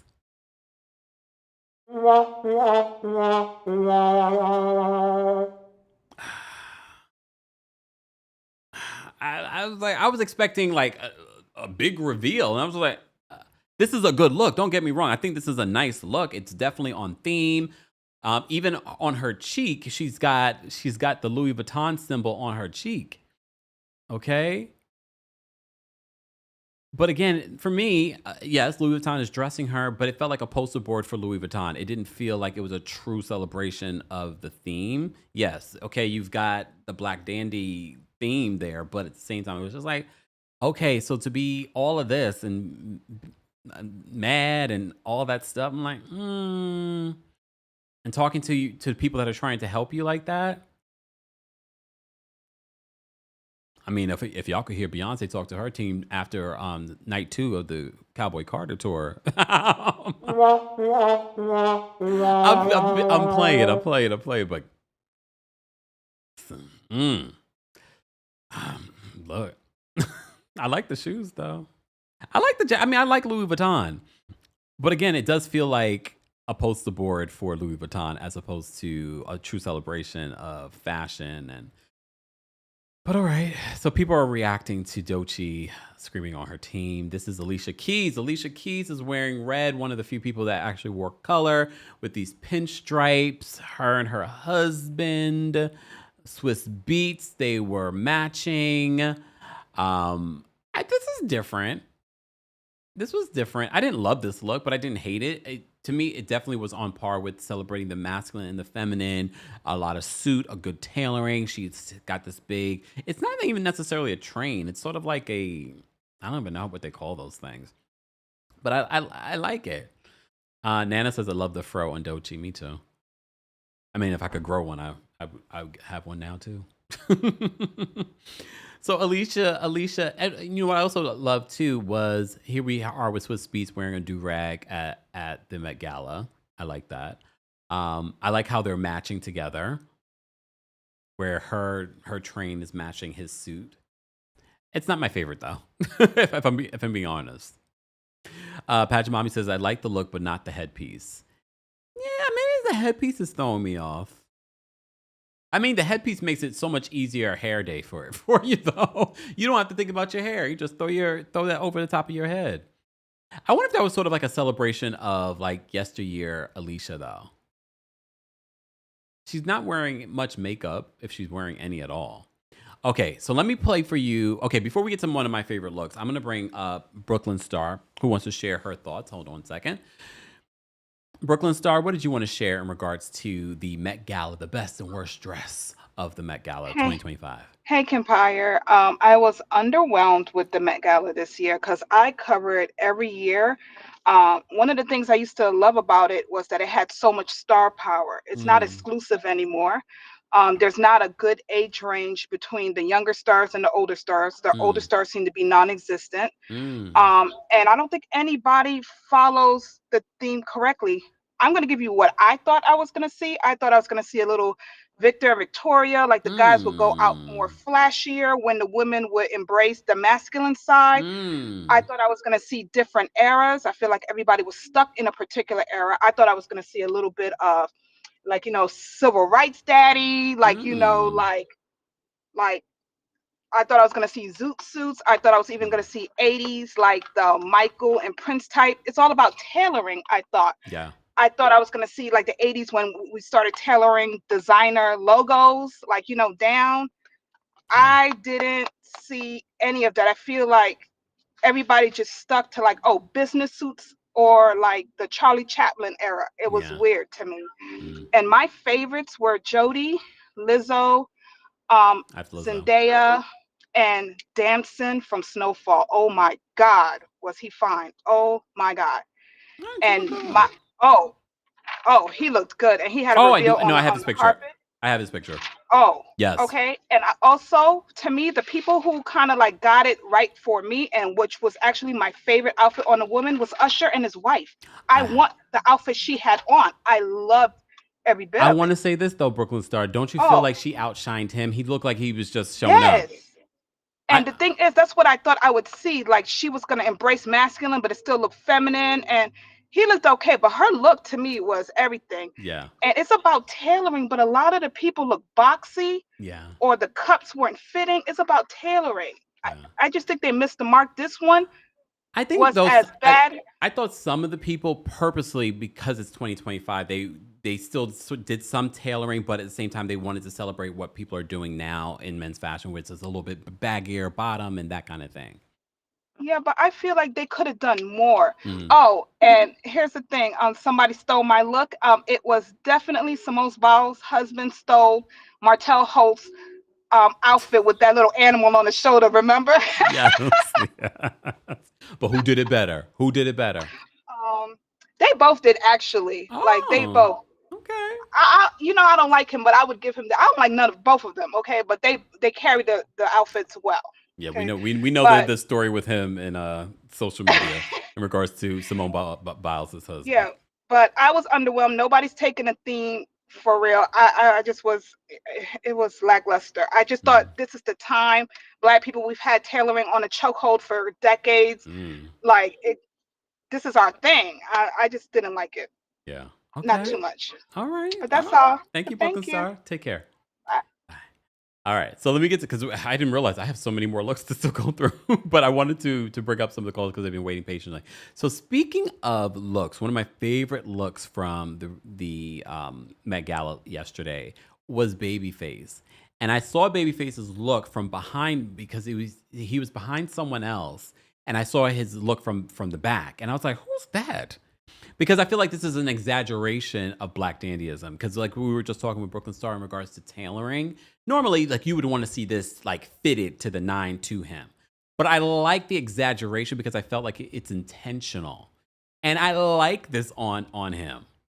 And especially if you want to have a good meal and now have to worry about your tailoring busting out, get this suit. I like this suit. Cat Daddy, babyface legend and icon.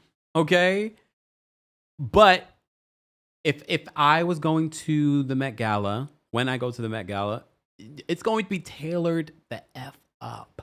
Okay? Like, I would take this. So can you imagine this suit tailored to the right body?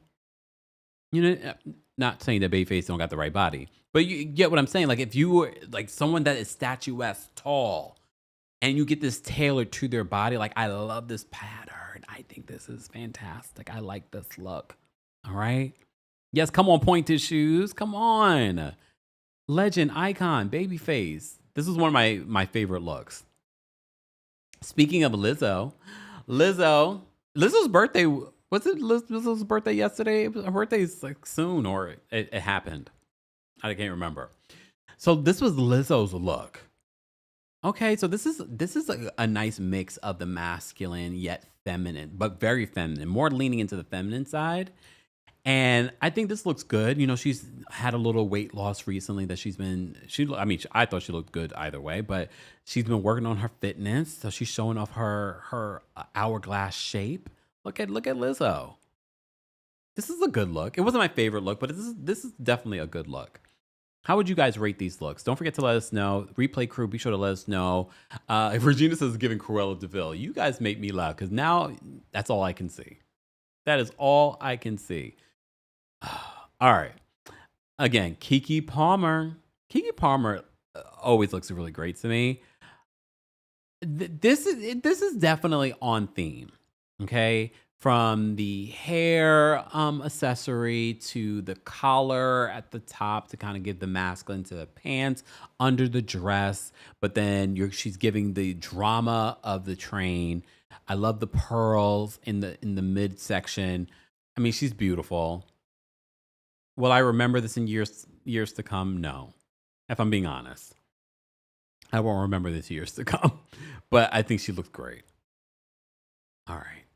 Doja Cat for me, really, I mean, this is a celebration of herself, but at the same time, celebration of the theme. So I feel like the theme, she's giving us a little bit of the masculine, but then she's giving us a lot of the feminine on the bottom. And then the hair. But at the same time, she's giving us what she normally gives us in regards to her personality. This is a look that people will remember. This is what people watch the Met Gala red carpet for. This is what Doja Cat did with this look. From is that a fro that she's rocking there? It's hard to tell with Doja sometimes. But I love the bodice that she's got going on here. It's very like of that era, but it's exaggerated. And then the shoulders are exaggerated in this look. And then she's giving us a little bit of like, what is that? Like a tiger leopard pattern that she's giving us. Okay. It's different. I mean, this is what people used to watch the Met red carpet for seeing the exaggeration of what people would do. Is this something that I would wear? No. But, okay. How would you guys rate it? DGS says a 3. Ashley says a 4. Someone says, or a hat. Oh, maybe. Damn, not a hat. Okay. All right. Janelle Monáe. So Janelle Monáe is someone I was looking forward to. And I feel the reason why I feel this way about her look this year is because we have such high expectations for her. And it's not like Janelle Monáe has not given us Black dandyism for over a decade. So although I love this look, all right, I love this look. But I was like, I feel like she's given us Black dandyism better before. But I still love this look. But I think it's because I have such high expectations. Mind you, that was the overcoat. This is what was under the overcoat. So she had an outfit change. So this is the overcoat. All right. And I love it. Like, she's had some amazing Met Gala looks over the years. Okay. And then this was, again, a beautiful suit, a play off of the mixing of the feminine, but at the same time the masculine, and then the future with that little eye clock that she had over her eye. Because you know she's from the future, right? Y'all didn't know? Yeah, she's from the future. I love it though.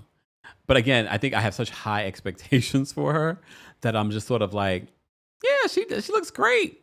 But at the same time, I'm like, I've seen her look better. All right. Ciara, Ciara just looks great. Okay. Is she on theme? Not at all, really. If I'm being honest, like, is she on theme? Not really. But okay, maybe the hair. That's about it. Sarah and Russell look great. What does Russell got on? I mean, I feel like Russell will wear this to any red carpet. They just look good. They showed up. Maybe they came at the last minute. I don't know. But they look great. They're a great looking couple. All right. Halle Bailey. Halle Bailey looks great. I like this. Again, it kind of reminds me of Doja Cat, but a little bit more refined in regards to not really trying to do anything like punk rock, but more classic. And I love how it sort of like shapes her body and exaggerates her body at the same time. And then she's showing off her stunning legs. I love this. It's sort of like a suit dress, but it's sort of like shaped. It's like literal shape suit dress. And then you see the bodice under it. It's really pretty. I love it. I like this look. Okay, Halle Bailey. Where was Chloe? I didn't see Chloe there. Jeremy Pope. He's one of the hosts of the Met Gala this year as well. I mean, look. Again, someone that has given us so many looks on the red carpet over the years. I think I just expected a little bit more especially if you're a host. You're one of the hosts. I just expected a little bit more. I think he looks great. The arms are arming. I like the shirt. And yes, the shirt, there is a significance of the shirt. Okay, semi-guto. But I just expect like to do more. Give me a little bit more. Yeah, he looks like a black dandy straight out of that era. But at the same time, I'm sort of like, Jeremy, I expected so much more from you. Mary J. Blige, because you know she gives us bare minimum, actually decided to give us a little bit more for the Met Gala. I didn't expect her to be here because you know she's on the For My Bills tour right now. So I didn't expect her to be in New York at all for this. I love the hat. She's got tons of necklaces and jewelry on around her neck. Misa, you see that? They go your $5 million.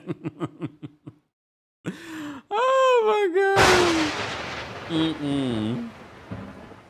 I mean, look, this is something that I could see Mary. It's like Mary decided last minute to come. But she looked happy. This is one of the rare times that we've seen Mary look happy on the red carpet. I love the hat. For me, it's about the hat, the jewelry, the cream suit with the over jacket, overcoat. It's just okay. Like I've seen her look better recently just on a red carpet for something else. In regards to this theme, it's definitely in line with the theme. I mean, she looks gorgeous. Mary's a woman of a particular age too. Like look at that face. I love the hat. For me, it's about the hat. That's about it. Yes, y'all didn't know the For My Bills tour. All right. Dapper Dan, who was being celebrated here as well, also on the red carpet. Again, someone who has given us Black Dandyism for decades. I mean, I think he delivered. He definitely delivered. I didn't expect anything less from him. Could he have done something bigger and better? Yeah, but I just feel like this is how he dresses every day. Okay. DGS says that Mary J. Blige needed a cane. I mean, yeah, probably. I agree. Lavender says her tour outfits look better than this and are on theme. Yeah. Again, I think maybe she decided to come last minute. All right. All right. Dapper Dan. Let's just one time for Dapper Dan.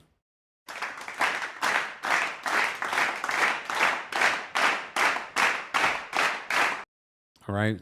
Let's celebrate the icons while we have them. Brooklyn Star mentioned Damson Idris as before. This is definitely, maybe I was just into, this was my color of the year. Like the greens and the ox blood, the burgundies. First of all, this was an outfit reveal. He came in with like a motorcycle over whatever that's called, over this suit. And then on the red carpet, he had a reveal where he took the helmet off of his head, and then this was the suit under it. First of all, he is a gorgeous man, but the suit is even gorgeous, even more gorgeous. He looks good. Like there are no notes at all. He looks great. He even had an outfit reveal. Okay. Gorgeous. The skin is skinning. The hair is hairing. The face is facing. Am I drooling? He's got on the burgundy gloves. He's holding the helmet in his hand because he came there on a motorcycle. I don't know if he came there on a motorcycle, but he came looking like he did. Great. I love the brooch. Okay. I love it. Tens. Can you imagine him and Tiana Taylor next to each other? It's fitted perfectly. And even the vest that he has on under it, I like how it's cut. This is good. All right. Before we move on, let me get to one more. Well, not one more call. I'll take a couple more callers, and I'm going to wrap this up for those that are just joining us. We're breaking down the best and worst dress of the 2025 Met Gala, which was celebrating Black design, Black tailoring, but also Black dandyism. Okay. All right. Angel's backstage. Angel, what did you want to share? Hey, Kemp. Hey. I'm running for my 2-year-old. Hold on. Oh. Okay, so I thought the Met was really good last night. For the first time, I actually paid attention to the red carpets in a long time. Some of our allies really came through, like Walton Goggins. He looked really good in that kilt. And then Usher and his wife slayed. I wish LeBron would have been there with Savannah. Angel Reese looked really good, our athlete girls, with the little corset 2-piece. That was awesome. And then our ladies of a certain age, Diana ate it. Her offspring looked good. Evan and Tracy were my favorites too. And then Colin Kaepernick, him and Nessa were a miss for me. He needed a steamer. Her in that puffer jacket. Ick, ugly. But besides that, I wish that a lot more Black designers would have been featured. I liked how we had some. I'm really saddened that there were the same 3 Black stylists, Sergio Hudson, Law Roach, and Jason Bolden, dressing the usual suspects. But I do like how Sabrina Carpenter switched it up. Instead of using Jason, she did use Louis Vuitton. But I wish we would have gotten more of our own creators in the space last night. But that's about it. I enjoyed it. All right. Thanks, Angel. No problem. Have a good day, Kemp. You too. Bye. All right. Let's take some more looks, and then we'll get to some more callers. Jenny Ortega. I really like this look. I just don't know if this was on theme, like the rulers shaped to her body, and then I was thinking maybe it's the tailoring of it all. But I think it looks great. I think she could have saved this for another red carpet. I just don't know if this was on brand for the theme of Black dandyism and tailoring, Black style. I'm like, I love it though. I think she looks amazing. I just don't think it's on theme. Maybe not. No? Okay. How would you guys rate Jenny Ortega's look? Nicki Minaj made an appearance at the Met Gala as well. Here's the thing. She was also styled by Law Roach as well. I didn't love this look because we've had some good looks from Nicki at the Met Gala. I just felt like it was definitely on theme. She looked uncomfortable as she was trying to walk around in this outfit. And yes, you suffer for fashion, but at the same time, I was sort of like, was it worth it? I mean, it definitely fits the theme. It definitely goes with the theme, but I just was like, it wasn't my favorite look. It wasn't my favorite look from Nicki's Met Gala times. If you guys had to rate Nicki's look, how would you rate it? Yeah. She also looked like she was pissed to be there too. Let's one time for Lauryn Hill, y'all. Okay, first of all, I love the fact that I did not expect Lauryn to show up in yellow. I didn't expect Lauryn to show up on time. On time for Lauryn, okay? So this was Lauryn's look. I love it. Again, I love the yellow. I love the exaggeration. Lauryn is a fashion girl. She loves fashion. I love the fact that she's got the Angela Oakley fan, but she diamonded out. Okay. I love the afro. I mean, she has a stunning face. She's a beautiful woman. She's always been a beautiful woman. She's still a beautiful woman. Look at that smile. Lauren looks amazing. I love the color. For me, it's the color. The tailoring of it all could be a little bit better. We have to keep in mind, and let's give grace to some of these celebrities, is that they all were trying to get to this event in a very rainy New York City yesterday. So a lot of them are probably getting into these places or trying to get in these places without getting wet. Okay. But I love this look for Lauren. I love the color. I love the encrusted fan. I think this was a really good look on her, and I love the afro. I love it's for me. It's about the yellow. All right, let's take a look at Cardi B's look. So Cardi B, Cardi B is a fashionista. Cardi B really loves the fashion, and she usually gets it right. Again, I think this was very different in comparison to what other people did. The color, the texture, the green that she's wearing here. I like it. I like the hair. It's not my favorite look from Cardi, but it's different. I don't hate this look because I feel like it's definitely on theme. I don't know. I think I don't know if I really love everything as it comes together, but I think it still looks good. How would you guys rate Cardi's look? Milagro says the yellow against Lauren's complexion is stunning. Yeah. Someone says Cabbage Patch Kids. Yeah, it's kind of given that. It's kind of given that. I don't mind it though. I don't hate it, but I also don't love it. I don't love it. It's definitely on theme, but I don't love it. Here's another look of this green look that Cardi B gave at the Met Gala this year. I do like her brooch. I like the pat. Like, it's a nice dress. Not dress, but it's a nice outfit. It's a nice look. But I don't know. I do like her hair. Here's another look from the Met Gala. This cream look. This is a nice look. Very, what's the word? How do I describe this look? It's definitely on theme. Those pants legs, I can only imagine. Like the amount of times you're going to be tripping over these wide pants legs. Okay. But it almost gives, what was the year that they had where it was sort of like mystical? It was a few years ago that they did it.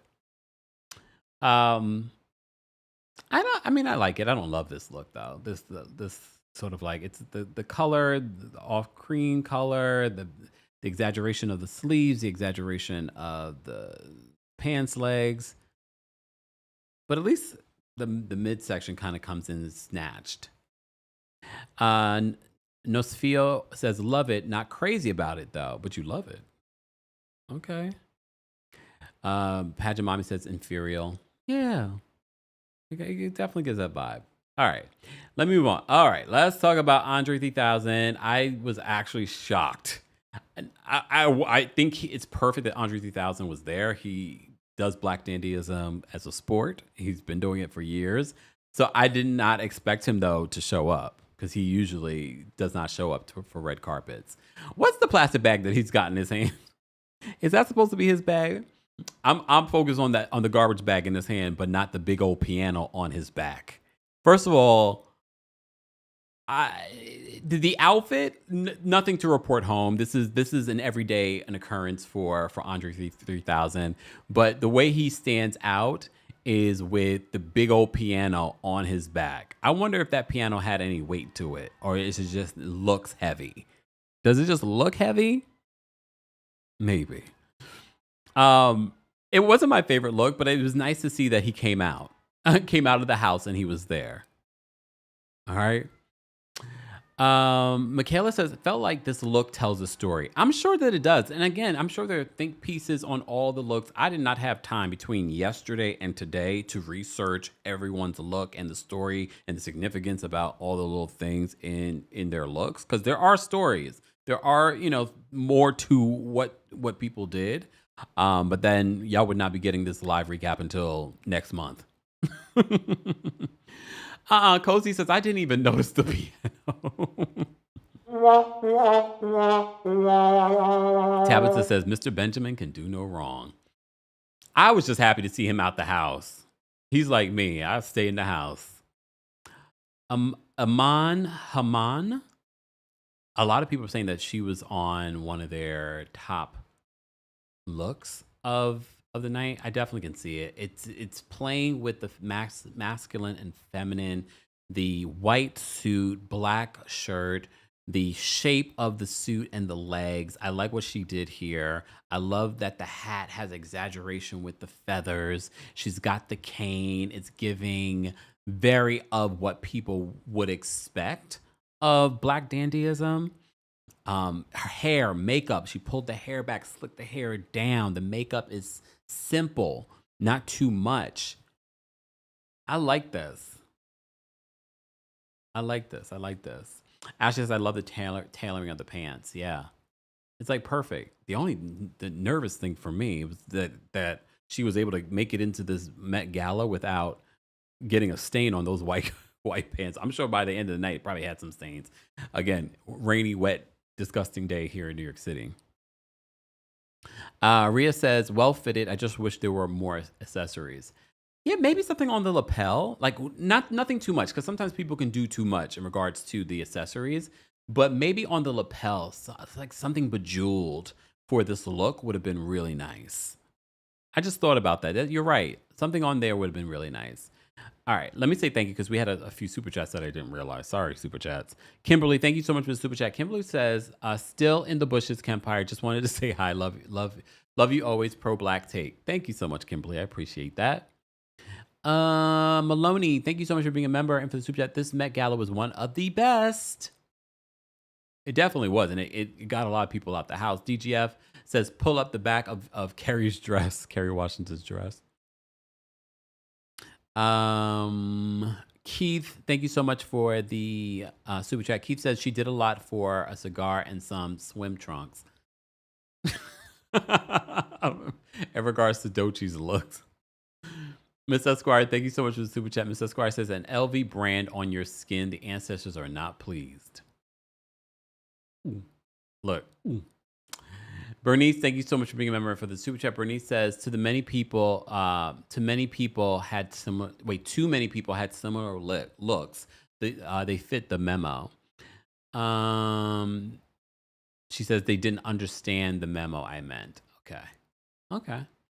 Thank you so much for the super chats, guys. You can also support just by liking today's video. If you're part of the replay crew, be sure to let us know your thoughts on the Met Gala looks. We still have a few more looks that I want to go through, and then I'm going to wrap this up, but I'll bring Keith up next. Keith, what did you want to share in regards to the Met Gala 2025? Hey, Kemp. Hey. So first of all, I do want to say that everyone looked honestly amazing. I definitely like the innovation that they were showing. But what I really want to say is that I really like that with this theme, they are emphasizing Black excellence and Black innovation. That doesn't reflect or resolve back to slavery or segregation, because I feel like a lot of times, especially with African American history, a lot of history is just talked about when it regards back to slavery. And I love that we were talking about how Black people are more than just previous slaves, that we have had money, we have actually had a great history, and that we have actually been able to achieve excellence in our field. And despite many adversities that we have faced, we have really been able to really create a new section and genre that have been followed by many different cultures. So I really like that with this theme, they were really able to really put a good mark on that and not reflect everything back to anything we had to have faced back in our past. But overall, other than that, I think everyone looked amazing. Yeah, that's about it. All right. Thanks, Keith, for calling in. Thank you. Bye. Yeah, if you're a member, I did drop the call-in link for members exclusively on the post tab. I will in the live chat. Once we get to 700 likes, I'll drop it in the live chat for you guys as well. So keep liking the video if you haven't already. Miss Esquire's backstage. Are you ready for me, Miss Esquire? Thanks, Keith, for calling in. I am. Hello. Hey. Hi. I'm gonna take myself off camera, child. Um, to the caller before, I love Keith, but I will say this. Maybe I, as a Black person who was born and raised in the South Mm, and continues to live in the South, who is aware of my ancestry that goes back to slavery. mm, I know the last person in my family that was enslaved. I'm the descendant of sharecroppers.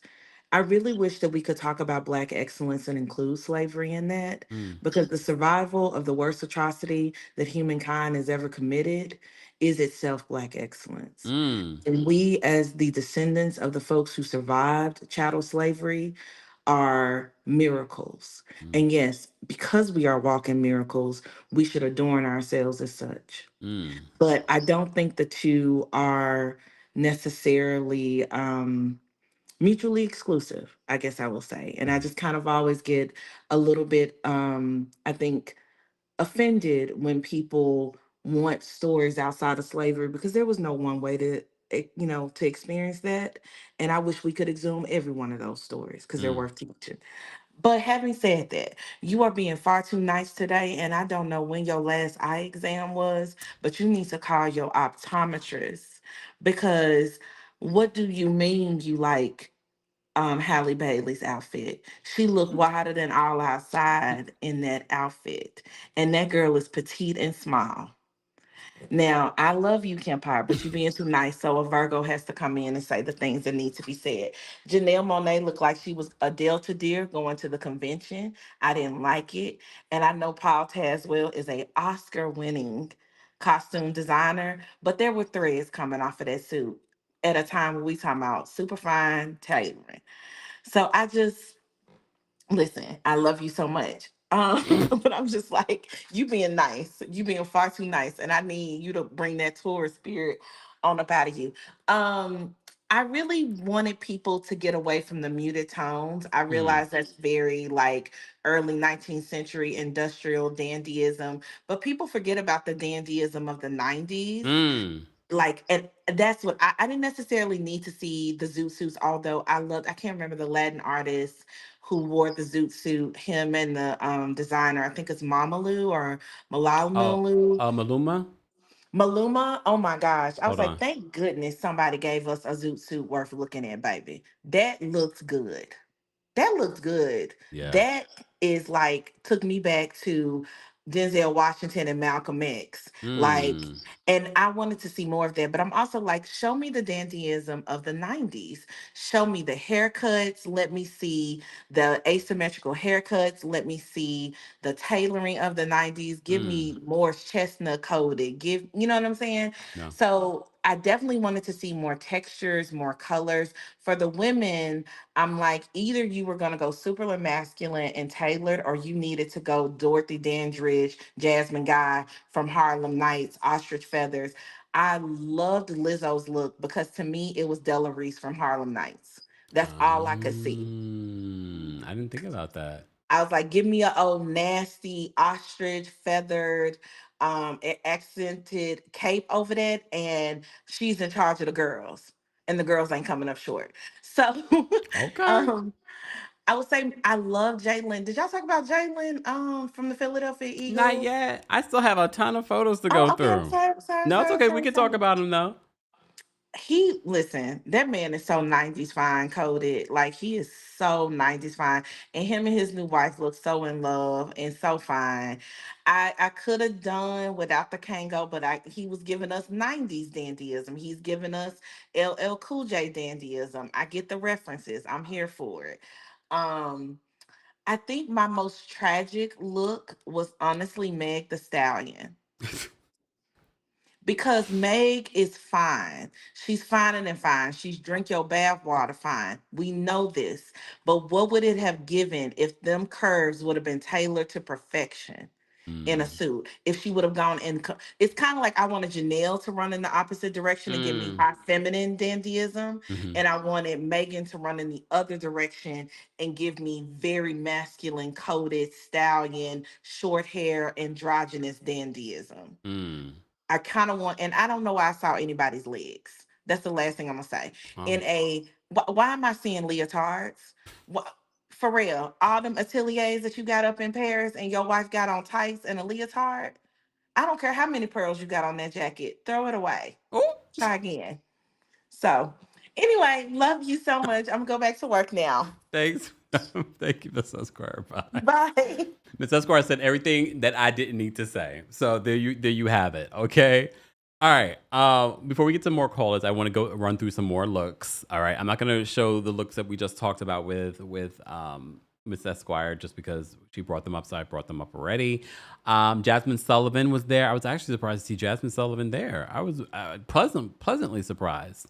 What did you guys think of Jasmine Sullivan's look? I like the play on sort of like the do-rag, but then it turns into a veil. I like that. Okay. That's about it. That's all I like. That's all I like from this look. All right. Kim K. Kim K. A lot of people said that they loved some Kim K's outfit. But was it black dandyism? The hat, maybe. I love the dress in general. Like if this was a regular, schmegular event, then okay. But I was sort of like, okay, but is this okay with the chains on the side? Is that black dandyism or not? And some people say that she has not been the same since Kanye stopped styling her. Might be true. I think it's a gorgeous dress, though. Don't get me wrong, but is it on theme? Besides the hat? Halle Berry. What do you guys think of Halle Berry's look? I don't know about Halle Berry's look. Like, I think the suit jacket kind of makes it on theme, but then I was like, I like the look. Again, when I'm judging these looks, I'm basing it off of the theme. The theme, not so much. If this was a regular red carpet, I'd be like, okay, girl. She looks great. 50-something-year-old woman. Looks great. But is it on theme? Halle Berry. Mm-hmm. I'll put some panties on. Here's more pictures of Halle Berry's dress. It's a gorgeous dress. Again, gorgeous dress, but is it on theme? Is it on theme? All right, Tessa Thompson. Tessa Thompson, I just love the fact that her fan had Andre Leon Talley's face on it. Tessa Thompson is a fashionista. I definitely like this sort of mixing of masculine and feminine. Again, that seems to be consistent in regards to some of the people that got it right. I think she got it right with this look. Tessa Thompson. How would you guys rate this look if you had to rate it? So here's who was a big disappointment to me. Kamala Harris. Kamala Harris, this was her look for the Met Gala. But the thing is, this woman is known for her suits. And I get it. Maybe she wanted to lean in the opposite direction. But this is the one time that you could really tailor out not just a pantsuit, but make it feminine. And this is what they gave you? This? I was like, this is a disappointment. Because, again, this is a perfect opportunity for the queen of a suit to be the queen of the ball. I was like, what is... And she looks uncomfortable in it. That's the crazy part. She looks uncomfortable in this outfit. Like she much rather be in a suit. Okay. All right. Andrew Day. Andrew Day, at least she did some color. Andrew Day did some color. I can't say that I love the look, but she did some color. It's definitely she gave us pink with a suit, and it has a train to it. I love it. I love that. And she's got her little binoculars with her, a little purse. I think it's a cute suit. It's on theme. Angela Bassett. Angela Bassett. She's an icon. I'm just going to say that. This sort of like velvety blue and interesting hat. I can appreciate the hair. I can appreciate even the camera purse. And I can appreciate the cane. I'm just pointing out the things I can appreciate.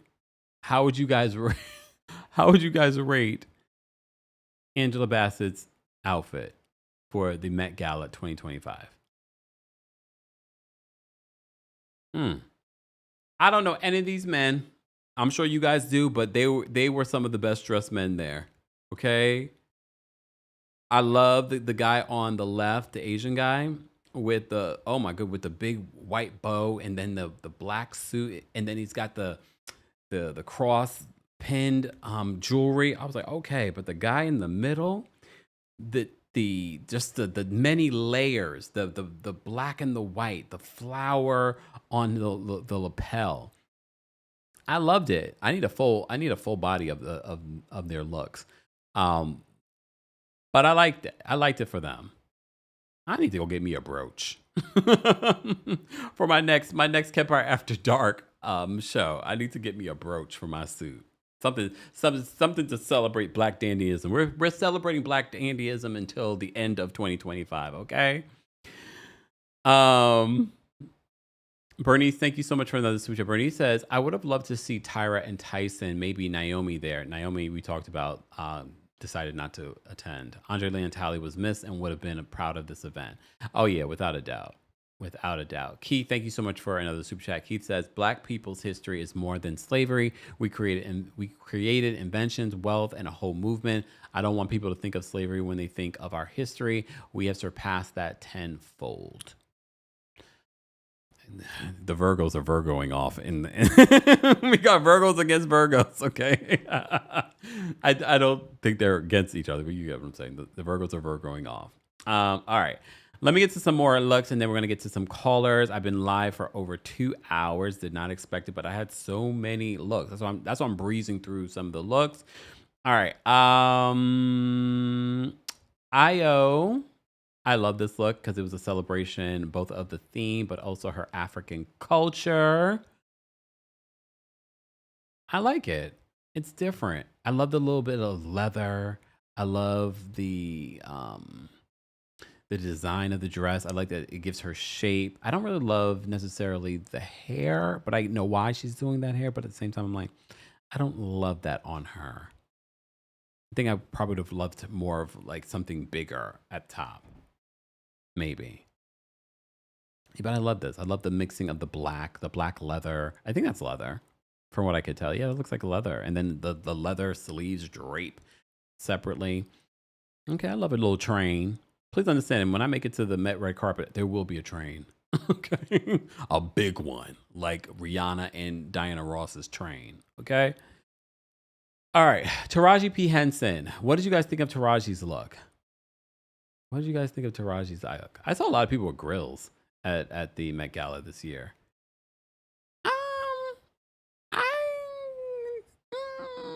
Taraji's look. The color, I like. The hair, I don't like that much. I mean, it's definitely on theme. That's one thing I have to get to for certain folks. They definitely were on theme. But just because you're on theme doesn't mean that it looks good. Okay? I don't love how the bottom part of Taraji P. Henson's dress looks like it's standing up as opposed to maybe like it's out of place. But she has like a nice long train to go with it. But it's definitely like a throwback to that time. But I don't love it. That's the thing. What do you guys think? Someone said, where are the pants? That's the way it looks. It looks like, wait, did she take her pants off? Jeff Goldblum was there as well. Very safe look. Nothing special, but Jeff Goldblum. Very safe look. It's a suit with a nice pimp coat on. Okay. He thought he was on theme. Speaking of Usher and his wife, I felt like Usher could have really shined in this Met Gala, and he just went for safe. He went for safe. He's wearing a tuxedo, but I have to give it to his wife. I love the wife because the wife's look is perfectly tailored to her body. I love the mixing of the black at the bottom, the white at the top. I love the exaggerated flower. I love that she's wrapped her train around her waist and it's just adorned. I think she looks great, but they look great as a couple. But I feel like Usher was just safe. Thames, I love me some Thames. Thames celebrated her African roots with this dress. And I feel like the dress is on theme because you can see the mixing of both her African culture but also and patterns along with sort of like a masculine top. I like that she has a different color. She's got she's got the green umbrella, but then she's got the green tie around her. I think this is nice. I didn't love it, but I do think that it's still on theme with a mix of incorporating her culture. All right. I forgot her name, this woman. But this was on point. This has to be one of the top looks from the Met Gala 2025. It's a mix of, it's got silver, not gray. It's silver. She's got, I wish the fur, which I'm sure it's not real fur. It don't look like real fur. And if it is, ooh. I kind of wish the hat was a little bit more fitting for her head. That's the only thing. That's the only notes that I would write. But I love this. To me is sort of like a throwback to Andre Leon Talley with the overcoats that he would wear and the patterns on the overcoats that he would wear. So for me, it's sort of a throwback to his love of capes and the pageantry of it. Also, for me, this was sort of like to me, she stands out with the colors and the glitter and the everything here put together. I like. Bernie says, I love the jacket. How would you guys rate it? Patricia gave it a 10. Hold on. DC says 10s, that great outfit, 8. Yeah, I think this was perfect. I think this was a perfect look. All right. Rihanna, who announced her 4th child ahead of the Met Gala, made her red carpet appearance. And although, look, Rihanna has brought looks so many times before, and I have to say, this is not a bad look. I love what she did here because it's the mixing of the masculine and the feminine, highlighting her baby bump. And I love how they try to use sort of like this suit jacket to be the bottom half of her dress. And at the back of it is sort of like the suit jacket tied up in a bow. So there is some artistry here, but that face, come on, that face cannot be denied. Riri looks fantastic. That face. She could wear a paper bag and we were like, fantastic. I love how she's celebrating the baby bump. She says she's so happy she doesn't have to suck in her stomach anymore. Her 3rd baby with A$AP Rocky. A$AP looked just like Usher, safe. What a safe look. He's got his raincoat on. Again, it was raining. He's got his raincoat on. He's one of the hosts of this year's Met Gala. I just feel like if you're the host, you could do more. He doesn't look bad, but he doesn't look great. He doesn't stand out. For all we know, he could have been one of the ushers. For all, that's what he looks like. He could look like security. Nothing special, but okay. Ciara and Rihanna reunited. A lot of people are bringing up their back and forth on Twitter years ago. And so I guess we have not seen a picture with Ciara and Rihanna since then. But I thought they put their beef behind them years ago. But there's a photo of Rihanna, A$AP Rocky, and of course Ciara and Russell backstage at the Met Gala. And I think they look great. See, Ciara's rubbing on Rihanna's belly, and Rihanna's smiling about it. So no beef. Look, no beef here. They look great. Look great. All right. This was Rihanna's look from an after party of the Met. Rihanna just knows what she's doing, okay? All right. All right. I like this look. I forgot, what's this actor's name again? Oh, you guys will remind me in the chat. I can't remember. I told you there's a bunch of names here that I'm not going to remember. It's a lot to remember between remembering what I want to talk about, the designers, the this, the that. But I love this look because it is a celebration of, I think, Black dandyism. I love the white on him, the white hat, the white jacket, but the white jacket with the long scarf lapel, not lapel, scarf. It's almost like a train on the ground. Oh, Lakeith, thank you so much, Lakeith. I think this is such a good look, and he stands out. And I love that. Yes, black dandyism is a lot of well tailored suits. However, this is sort of like bring it into modern times. So Lakeith is wearing it very like baggy, but it works. And I think it works because he can carry it off. And even the suit jacket, it's not perfectly tailored, but it's baggy in the right places. And then I love the little touch of red in his handkerchief. He's got a white vest, white jacket, white tie, and white hat. Face is facing, black pants, black shoes. I love this look. And it's not even, when you don't have to do too much, and it's just tens. Like if Usher did this, I would be like, whoa. But no, he did it. He did that. I love this. This is a really good look. All right. Again, another name I don't know, but I feel like this was Black dandyism. I think this was perfect, simple, cream color. I don't know how the design of this, where you sort of have the tying of this, the cloth at the top, and then it's matching the sleeve, and then he's got the finger waves in the hair. And again, it's a celebration of the mixing of femininity and masculinity. I like this. Sanchira says, crushing much on Lakeith. I like the look.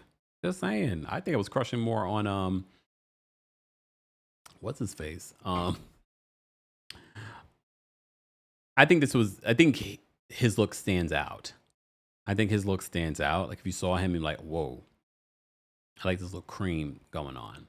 All right, Stormzy. Stormzy did not do too much. Okay, Stormzy did not do too much. I just liked the look on him. He has a great like statuesque body. So he sort of has that. It's sort of like he popped out of that era where he was just sort of like right after the club and he's about to go home or something. Where he sort of, the tie is undone, the shirt is open. You see his white t-shirt under it. Very simple, but at the same time, I think he looks good. Stormzy. FKA Twigs was at the Met Gala. She gave a different look. Again, this is a perfect celebration of that era. I think this is a good look on her. I think it's very fitting for her. It seems very comfortable for her. I like it. All the feathers and everything. The little bit of like the green and cream. And I think this is pretty. Pretty. All right. Nicole Scherzinger. I guess, look, Nicole Scherzinger, she looks beautiful. And I definitely think it's somewhat to the theme, but again, it also feels kind of safe. But I think she looks great. But it also feels safe. There's a little bit of the mixing of the masculine, but with the feminine. But it also feels safe. Okay. All right. I'm trying to get through the rest of these really quickly. Okay, this is the guy from Stranger Things. I like this. I mean, I think by the end of this, I'm sort of like, okay, this was good. This was great. I like that he has these sort of like, what's this color? The gloves. What's this color called? Turquoise? There we go. I don't know. I feel like he's doing a little too much with the accessories. That's about it. I like it though. It's not bad. People came out with some people took the theme and did Halloween as opposed to, and I'm not saying that's what he was doing, but I'm just saying some people took the theme and they were like doing Halloween costumes. Here's Nessa and Colin Kaepernick. What'd you guys think of their look? Look.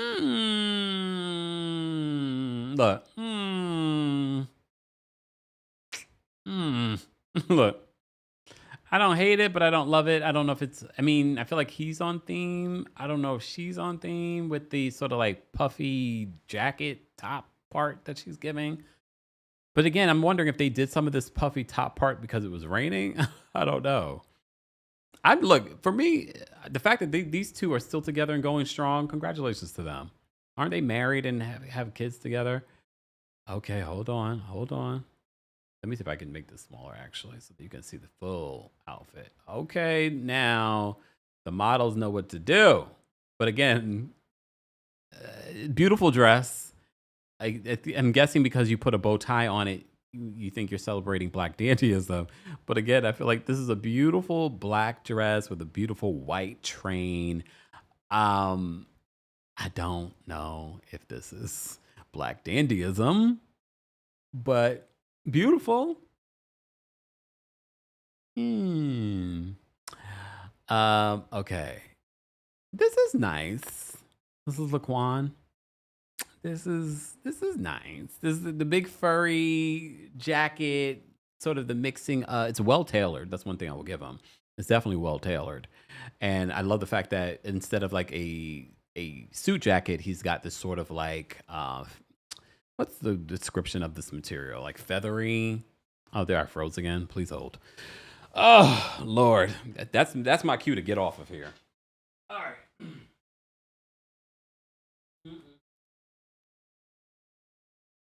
Let me stand up. Oof. All right. There we go. I'm going to stand up. That might wake me up. All right. I like it. I don't love it. Someone says he needs a hat.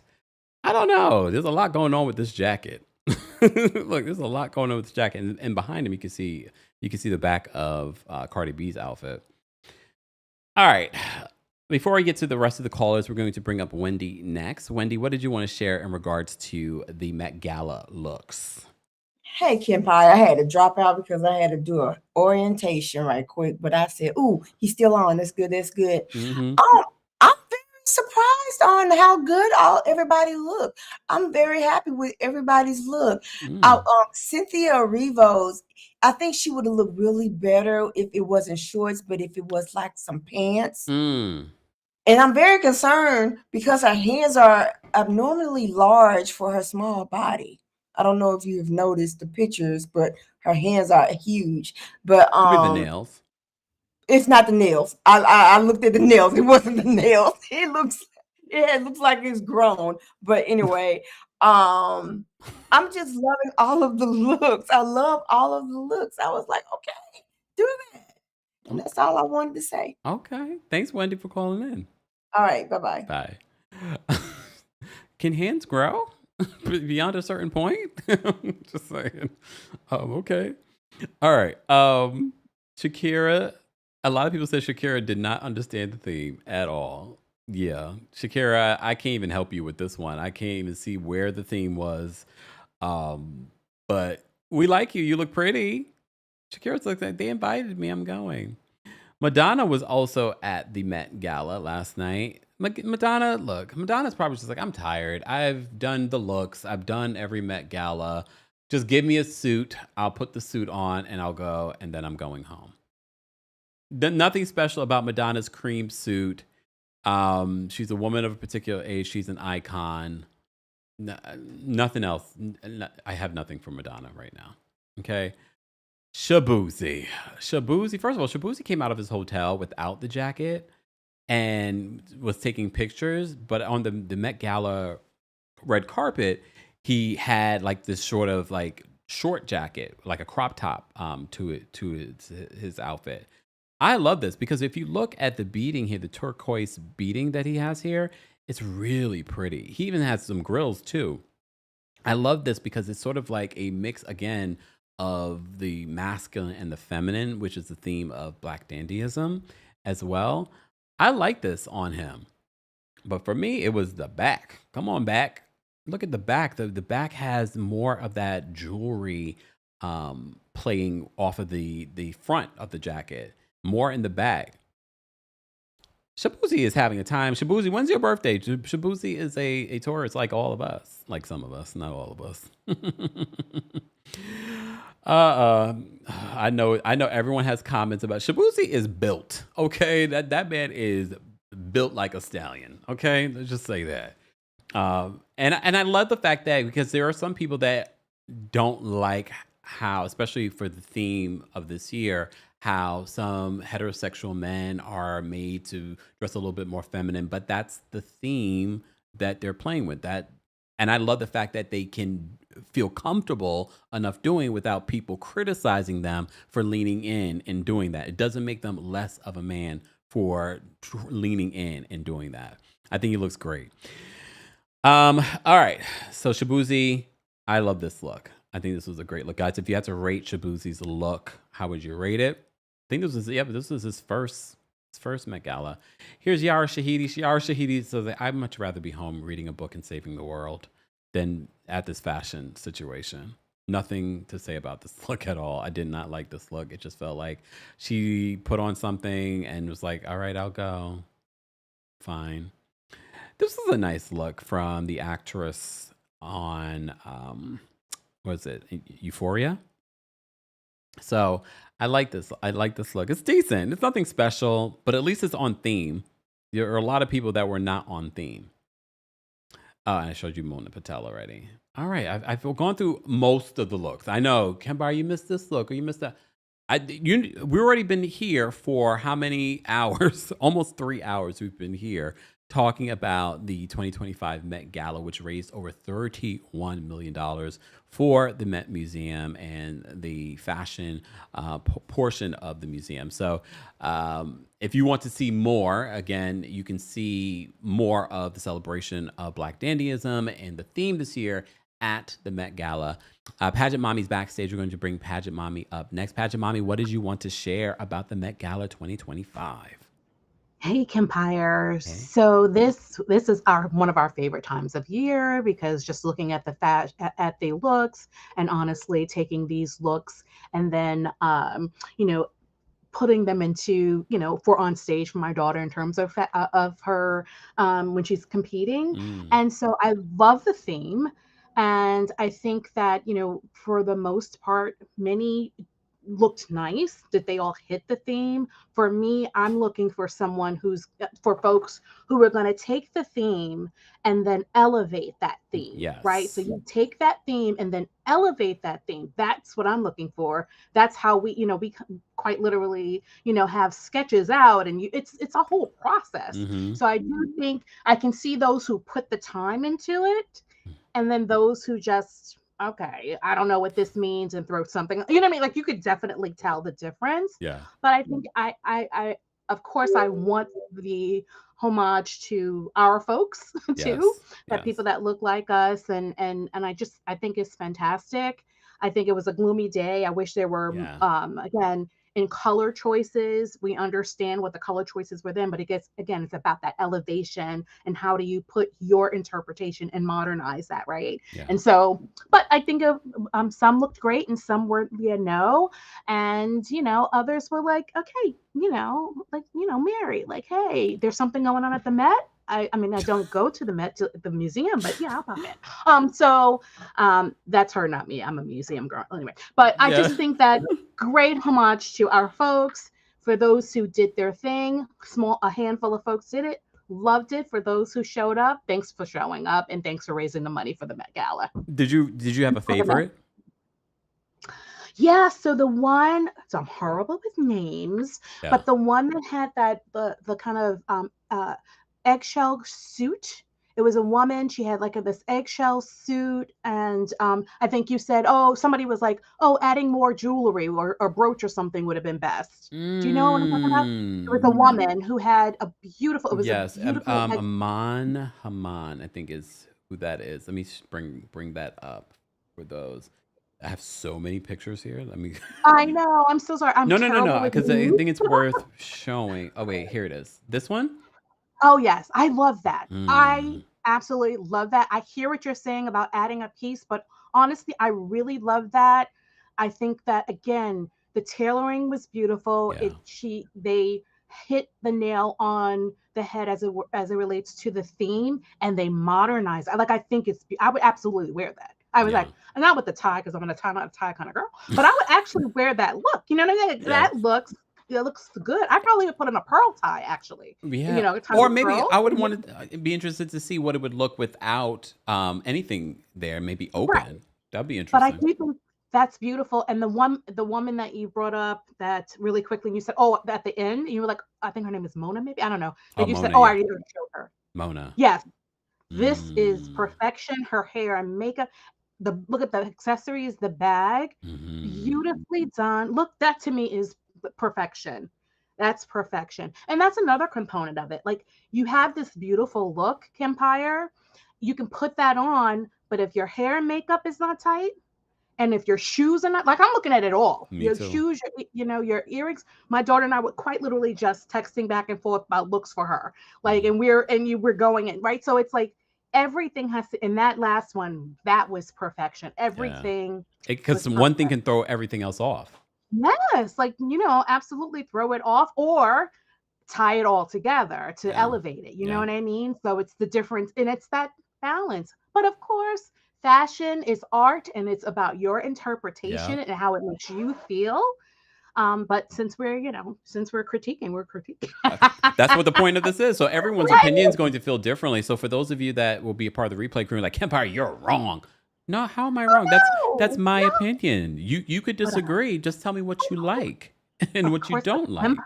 Kempire, I'm loving you having themed dressed looks for your events. I'm loving. Baby, tell me, and I'll get all the pageant girls and their moms. We will all be flooding. I love the next New York City show. I'll let you know. We're gonna do a thing. Maybe we'll do Black Dandyism. You all have to come dressed up. You got to let me know, because I got to get my people together. But honey, I love that. I love that idea. Yeah. All right. All right, Pageant Mommy. Stay tuned. Have a great one. You too. Beautiful. Take care. Thanks for calling in. Bye. All right, we have a few people backstage that want to share their thoughts on the Met Gala, and then we're going to wrap this up. But if you haven't already, be sure to like the video. It's an easy and free way of supporting the channel. And don't forget to subscribe to the Kempire podcast. And while you're there, don't forget to give us a 5-star review on Apple Podcasts and on Spotify. And don't forget, we have Club Kempire on Apple Podcasts, where I'm talking about things that I don't talk about anywhere else. And in the description, you can find out more details on Rose Forever. Mother's Day is on Sunday. You still have time to get some roses for yourself or someone you love, or your mother figure, or just, you want to get roses or something, or candles, or whatever it may be. Be sure to check out the description. And if you want to know more about my skincare, we've partnered with our friends over at Butter Skin. Get your 10% off right now in the description. And if you're watching me on TikTok, head on over to my TikTok shop. TikTok, keep tapping your screens. All right, let me get to these last couple of callers. We got Arjun backstage. Arjun, what did you want to share? Oh, I was going to say, the look for Mona Patel? Yes. I think when she walked out, she had the robotic version of the dog. You need to check out the videos of her. I think they're on Vogue, I think. Okay. But there are quite a few videos. And also, have you heard about, there were so many Bollywood celebrities at the Met Gala yesterday? I don't know if you're on the side of TikTok, but basically Shah Rukh Khan, who's from Bollywood, he went to the Met Gala. Yeah. And they only gave him 4 seconds, in the Vogue Live, and people were mad. Ooh. And people were asking what's your name and that, so people were going mad about that. Because once upon a time, I think he was one of the highest paid actors in the world. He was top 2. Wow. So he's really famous in Bollywood. Yeah. But yeah, and also Coco Jones, she's wearing an Indian designer, Manish Malhotra. Oh. Yeah. Okay, thank you for that. Yesterday, Met Gala, this Indian people showed up. I was so proud. My people showed up. Yeah, because what's yesterday. her name was also there? Nick Jonas's wife. Oh my God, why am I slipping? Priyanka Chopra. Priyanka Chopra. Mind you, normally I would know Priyanka's name before Nick Jonas's. But again, all these different names I'm trying to remember today. But she looked gorgeous too yesterday. I didn't have their picture up here. Yeah, there were quite a few of them, and Manish Malhotra designed Coco Jones. It was really famous look. Okay. Yeah. Thank you for that. I think if you see her dress, you can see the embroidery and everything. Oh yeah, we were talking about that. We showed Coco. Let me see if I can find Coco Jones's look here. Coco. If you see the embroidery, you can see the influence. I shall say the Indian influence, the embroidery. Yeah, as soon as you said it, I was like, oh, okay, now that makes a lot of sense. Like, you know how it's so detailed. Like, you know, if you see Indian clothes, like that's how detailed they are. That's what I was trying to say. Wow. Yeah. Wow. Gorgeous. Gorgeous. Yeah, it was really nice to see. There are quite a few Indian celebrities. I don't think you have them. You didn't speak about them, but there are quite a few that went. No. You saw the list of people that we just covered? I know you didn't speak about Kylie Jenner. You forgot Kendall Jenner. They get enough press. Oh, okay. Okay, bro. But yeah, there was one I think he's a singer. But he dressed in a proper traditional way. His name was, if you can search it up, Diljit Dosanjh. He was proper. He was wearing a turban as well. Really good look. Okay. Yeah, yesterday Indian people showed up. Do you think they're ever gonna have an Indian team? I don't know. I'm feeling like they're gonna have it. I mean, are we sure they haven't done that before? I don't know. I mean, I only lived in for 20 years, so I don't know.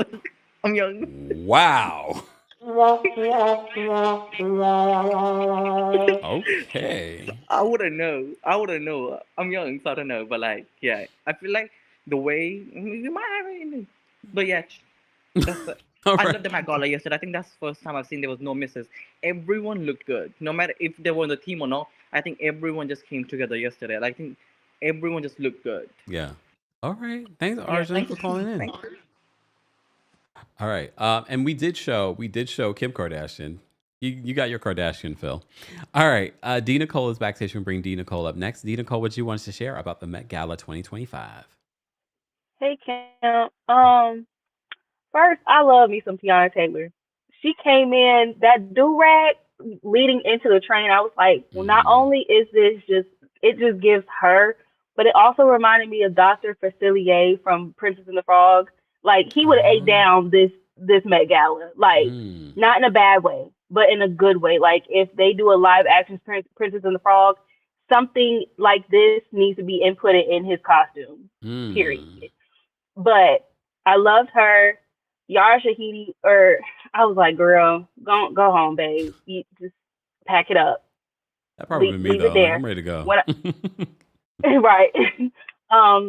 When I saw Kim K, I was like, okay, I guess you're there. Bye. Coco Jones, I wanted to throw my shoe at her. She looked good. That braid going all the way down. T. And who else came? I appreciated Megan Thee Stallion's Josephine Baker look. I was like, yes, a lot of people wouldn't have gotten it if she didn't say it in that interview, but I peeped it. I was like, okay. Yeah. I like that. I was like, okay. And then Lauryn Hill. I love her voice. I love her down. But I was like, I didn't think she would show up to this because she don't show up to her shows, but I'm gonna leave her alone. But she looked good in that yellow, that afro, the portable fan that matched her outfit. I was like, you know what? You ate that. Yeah. But yeah, I can't think of anybody else. Jalen Hurts looked good, but he's married. That's fine. But yeah. Somebody's in her feelings about that. But Riri, I'm upset about we not getting the album, but she said I'm dropping something else. It's fine. It's all right. But she looked good. ASAP Rocky, get off of her. Thank you. That's all I gotta say. Thanks, D. Nicole. Have a good day. Bye. Y'all are a mess. All right. And again, guys, I could not get to every single look that was on the red carpet. As you saw, it took us over 2.5 hours to go through the looks already and provide commentary. But be sure, if you're part of the replay crew, to share your favorite looks of the Met Gala's night and your least favorite looks of the Met Gala. Maloney, thank you so much for being a member for the Super Chat. Loved the energy from the crowd, too. Yeah, there was a lot of really great things. They even had a performance of Ain't No Mountain at the very beginning. These black men dressed in tailored suits performing on the steps of the Met Gala. So yeah, I thought that was really cool. All right, let me bring up Mel next as our last caller. Mel, what did you want to share? Hey, Kempire, how you doing? I'm well. How are you? I'm good. I enjoyed this fashion show. It was wonderful. I thought it was good. Miss Diana Ross made me very happy to see her because we grew up in our home. My mother, grandmother, they love her music. I love her movies. It made me very happy to see her. I love seeing Lauryn Hill. I'm not sure if I missed Erica Badu. I I wonder if didn't. I missed her. I don't think I saw Erica there. Okay, because I think she would have ate this up too. She's in that Mm. era with all her. She's just very just wonderful. For me, anytime any person, man or woman, wear a big hat and has a walking stick and has like a wonderful suit, that gives me that energy that I need from this kind of genre of dressing. So Yeah. when they put all that together, it just gives me that feeling. Mm. Doja Cat. I liked the story she had. I watched her behind the scenes Mm. on the Vogue, and she was saying that she was inspired by Janet Jackson's album Control. So Mm. she took that beautiful cover of Janet Jackson, and then she made it into that piece that she was wearing. And I thought that the piece she was wearing was beautiful. I thought it was great. It was given that kind of thing. I love Janet Jackson. I wish she would have been there because I love her video All Right, where she had that beautiful Yes. hat on. She was definitely given that years ago. Yeah. So 90s if dandyism. I think some of your callers were saying if some of the women dressed like Janet did in that video with that hat and all that, that Mhm. would have just been tens across the board for me. Because so we've done it for years. Prince has done it for years. Janet and Michael, we've had all these people doing a wonderful job for years. So yeah, that's it. I mean, I love this genre. I'm going to go to the museum this season. too. I'm going to go to the museum to see, what they have down there. I'm going to go there, and that's it. It was great. Thank you so much, Mel, for calling in. Okay. Take care. All right. All right. I did want to highlight for Arjun. Arjun, thank you, Cece, for looking this up. Because I was like, I'm pretty sure. I mean, I was a baby when this happened. But Arjun, you were not born. The Met Gala theme in 1985 was costumes of royal India. So I think we are well overdue for another celebration of Indian design and culture. So that was the last time they did it. Thank you, Cece, for looking that up for us. Okay. Jamie's backstage. We're going to bring JB up next. Jamie, what did you want to share in regards to the Met Gala 2025 looks? Peace and blessings, Kempire. Good to see you as always. Too. I caught your live a little late, so I'm going to watch every minute from the beginning in the replay. Okay. And I thank you for doing this because I did not get to watch the whole Met festivities last night. And I'm going to watch that over, but I saw the highlights. I just wanted to touch on some of the stuff because I think we did expect, based on the theme, we expected a lot more exaggeration and texture. And I agree with all of that. It was just making my heart feel so wonderful. Just thinking about all my Black people getting together last night and celebrating this theme. Long overdue, even though Black people from the Black diaspora have been an intricate part of fashion throughout time. Yeah. And I think the deeper root for me is just what this means with Black dandyism, the historical factor. I just encourage everyone to look it up, do your research, because we're all, whether you're African out of Africa, whether you are from South America and Black, you are Caribbean and Black, whether you are from Canada, whether you are from right here in the beautiful United States of America, the deep-rooted Black ancestral history is so integral to what this means for us in fashion. And I am an island girl, born and raised. I was born in Kingston, Jamaica, raised in Georgia in America. And I'm married to a Black American man out of Detroit. And fashion is something serious in our household. But we have festive discussions in cultural duality. And I always tell him that I respect Black Americans so much because it is a different type of history that they have from people from other countries that are Black. But as a Jamaican and proud island woman, I remember Black dandyism just based on how my grandparents dressed. All of us are so connected, even here in the States. Yeah. Our ancestors dressed, and it was a part of getting respect. It was a part of, because they weren't allowed to get tailored suits in white establishments. We had to create all of that for ourselves. Yeah. And some of us had ancestors who moved to England, like my grandmother during Windrush, and they were all top dressers.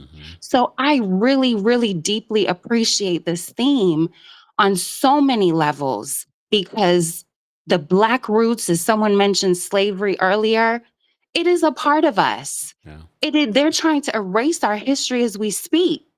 So when we're teaching our kids and having conversations with friends and other family members, we have to remember that we are the rhythm, right? They want the rhythm, but not the blues.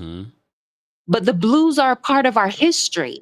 And it's what makes us so, look at us. Look at the spectrum of our color, the range in our complexion. We look at all our beautiful people last night. And also shout out to all the non-Black people who showed up. Right. But I just wanted to say that, I know I'm long-winded, but I just wanted to say I really appreciate this conversation. And I loved it. I loved the Met theme last night. Yeah. So shout out to everybody Black and everybody half Black, quarter Black, 1/8 Black, like Haley Steinfeld, everybody who was just representing for us in the theme last night. Most definitely. Jamie, thank you so much for bringing it back to that. And it's a perfect way to end our conversation and recap of the Met Gala last night. Have a great evening. Thank you, Kempire. Love you. Bye. Bye. Here's the other thing in regards to that. Slavery. And when we talk about slavery, I understand where some people know that there is more to us than slavery, but part of what happens, even in present day, all of the struggles that you've gone through makes you who you are today. So it's not just part of us, part of our story, but it's also part of our resilience. And it's made us who we are today and why we are able to achieve and do the things that we do. It's in our DNA. That's why a lot of us achieve and do what we do, is because of that struggle, because of what the people before us struggled in order for us to be able to do this and talk so freely and openly and be in spaces like this. So I appreciate that. This is why it was so exciting, not only for the celebration of our culture, but just to put our culture on such a huge stage so that people could learn something new. Not just white people, not just non-Black people, but us growing up did not learn about some of the history behind Black dandyism unless your parents told you. But like Jamie says, they're trying to erase that currently in schools so that people don't know about this. Luckily, we have the internet. Luckily, we have resources that can educate us more than we did when I was growing up. We didn't have the internet. Oh, damn. We didn't have, I was at the beginning of the internet, okay? But there was a period of time where we had to plug it into the phone line, and my mother was calling from work, and she's like, "Are you on the internet? I'm trying to get through." Yeah. Okay. Look how far we've come. I'm streaming in 4K on YouTube. I'm streaming. We've got white, Black, Indian, Chinese, all kinds of people watching and part of our community. And let's continue to learn, grow, and educate one another. That's one of the things that I love about seeing the comments, having you guys calling, because I learned something all the time and every day from you guys. So, look, I never try and act as if I know everything, even though I'm a Taurus. But I'm always learning and growing every day. I don't get it right every day, but look, this is how we learn and grow. We need to at least give everyone grace and space to learn and grow as well. Mash says, we old. You know what? No, we not. And it's okay. It's a blessing to get old, right? Anyway, thank you to everyone that sent in a super chat. Thank you to everyone that liked today's video. If you haven't liked it already, be sure to like it right now. And if you're watching the replay of this, don't forget to like, don't forget to subscribe, because you are missing out on notifications, on posts, random shorts, things like that. So make sure you check that out. And don't forget, if you want a birthday wish, anniversary wish, or Mother's Day, there's a sale right now going on for CAMEO. A lot of you have been taking advantage of that. So if you want me to wish you a birthday, happy birthday, or anniversary, or just a message, or Mother's Day, Go get a cameo from me today. More information on my cameos will be available in the description. Thank you to everyone watching on TikTok, those of you watching on Twitch, Twitter, and on Facebook, and of course, our community on YouTube. Thank you to our King's Guards, our channel members, and of course, thank you to our subscribers. And those of you that still haven't subscribed, we still appreciate you being here and liking the video. All right. Teach says I had AOL too, right?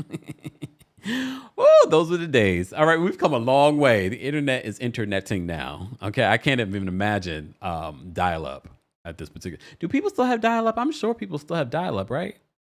Right. Anyway, all right. Replay crew, do your thing. Again, I appreciate you all being here. Everyone have a great rest of your day. Bye, y'all. The theme for the Met Gala this year is Black AF and all about the dandies, so here's what you need to know as you get ready to judge looks from home. The 2025 theme is Tailored for You, inspired by the Superfine Tailoring Black Style exhibit. It's a look at how fashion relates to Black culture and identity. The exhibit is guest curated by Monica Miller and based on her book Slaves to Fashion, Black Dandyism and the Styling of Black Diasporic Identity. Now, a dandy is, by definition, a man who gives exaggerated attention to personal appearance, and Black dandyism goes back to the 17th century when slave owners would dress slaves in extravagant clothing to show off their wealth. But fashion and tailoring quickly became a way for Black men to show their confidence and challenge stereotypes. And according to the Met, Superfine is the first show focused on menswear at the Costume Institute in over 20 years. So I'm excited. Black dandyism cannot be discussed without including Andre Leon Talley in the conversation. I wish he was still here for this theme so badly. Talley was Vogue's first Black creative director, and every year he attended the Met with impeccable looks. Capes, brooches, coats, oh my god. Pieces of his incredible wardrobe will be on display this year, and it looks like Doechii's look is going to be an homage to him. A moment for his Met Gala looks, please. Anna Wintour wrote, Andre was a dandy among dandies, and he radiated joy. Okay, so we also got to talk about Dapper Dan. Dapper Dan is a designer from Harlem who is known as the modern-day dandy. His Harlem store, Dapper Dan's Boutique, was opened from 1982 to 1992. It was a place where rappers like Salt-N-Pepa would come to find their looks. His work was mostly for Black patrons of New York until Gucci copied one of his looks in 2018. This actually led to a partnership that re-established him as a leading voice in fashion. As the dandy of his era, his voice and style are vital to this year's theme, and he is on the host committee. Many of our favorite Black celebs are on the board of the show this year, including Coleman Domingo, Lewis Hamilton, A$AP Rocky, Pharrell Williams, LeBron James, Ayo Edebiri, Spike Lee, Tiana Taylor, and more. If you want to learn more about the intersection of Black culture and dandyism, I recommend this book. This is The Dandy Lion, The Black Dandy and Street Style by Chantrell P. Lewis, and it's been sitting on my coffee table for years. This book is a wide collection of photographs throughout history that show just how impeccable Black men's fashion is in this country and in Africa as well. It has so many beautiful images. The fashion is crazy, and Janelle Monáe's in here too. Like, I don't want to show too much, but this is just to get you understanding why you need a copy. So this year I'm expecting perfection in tailoring, insane suits, mixing patterns, bright colors. I'm very excited. Which celeb looks are you most looking forward to seeing? Here we go now.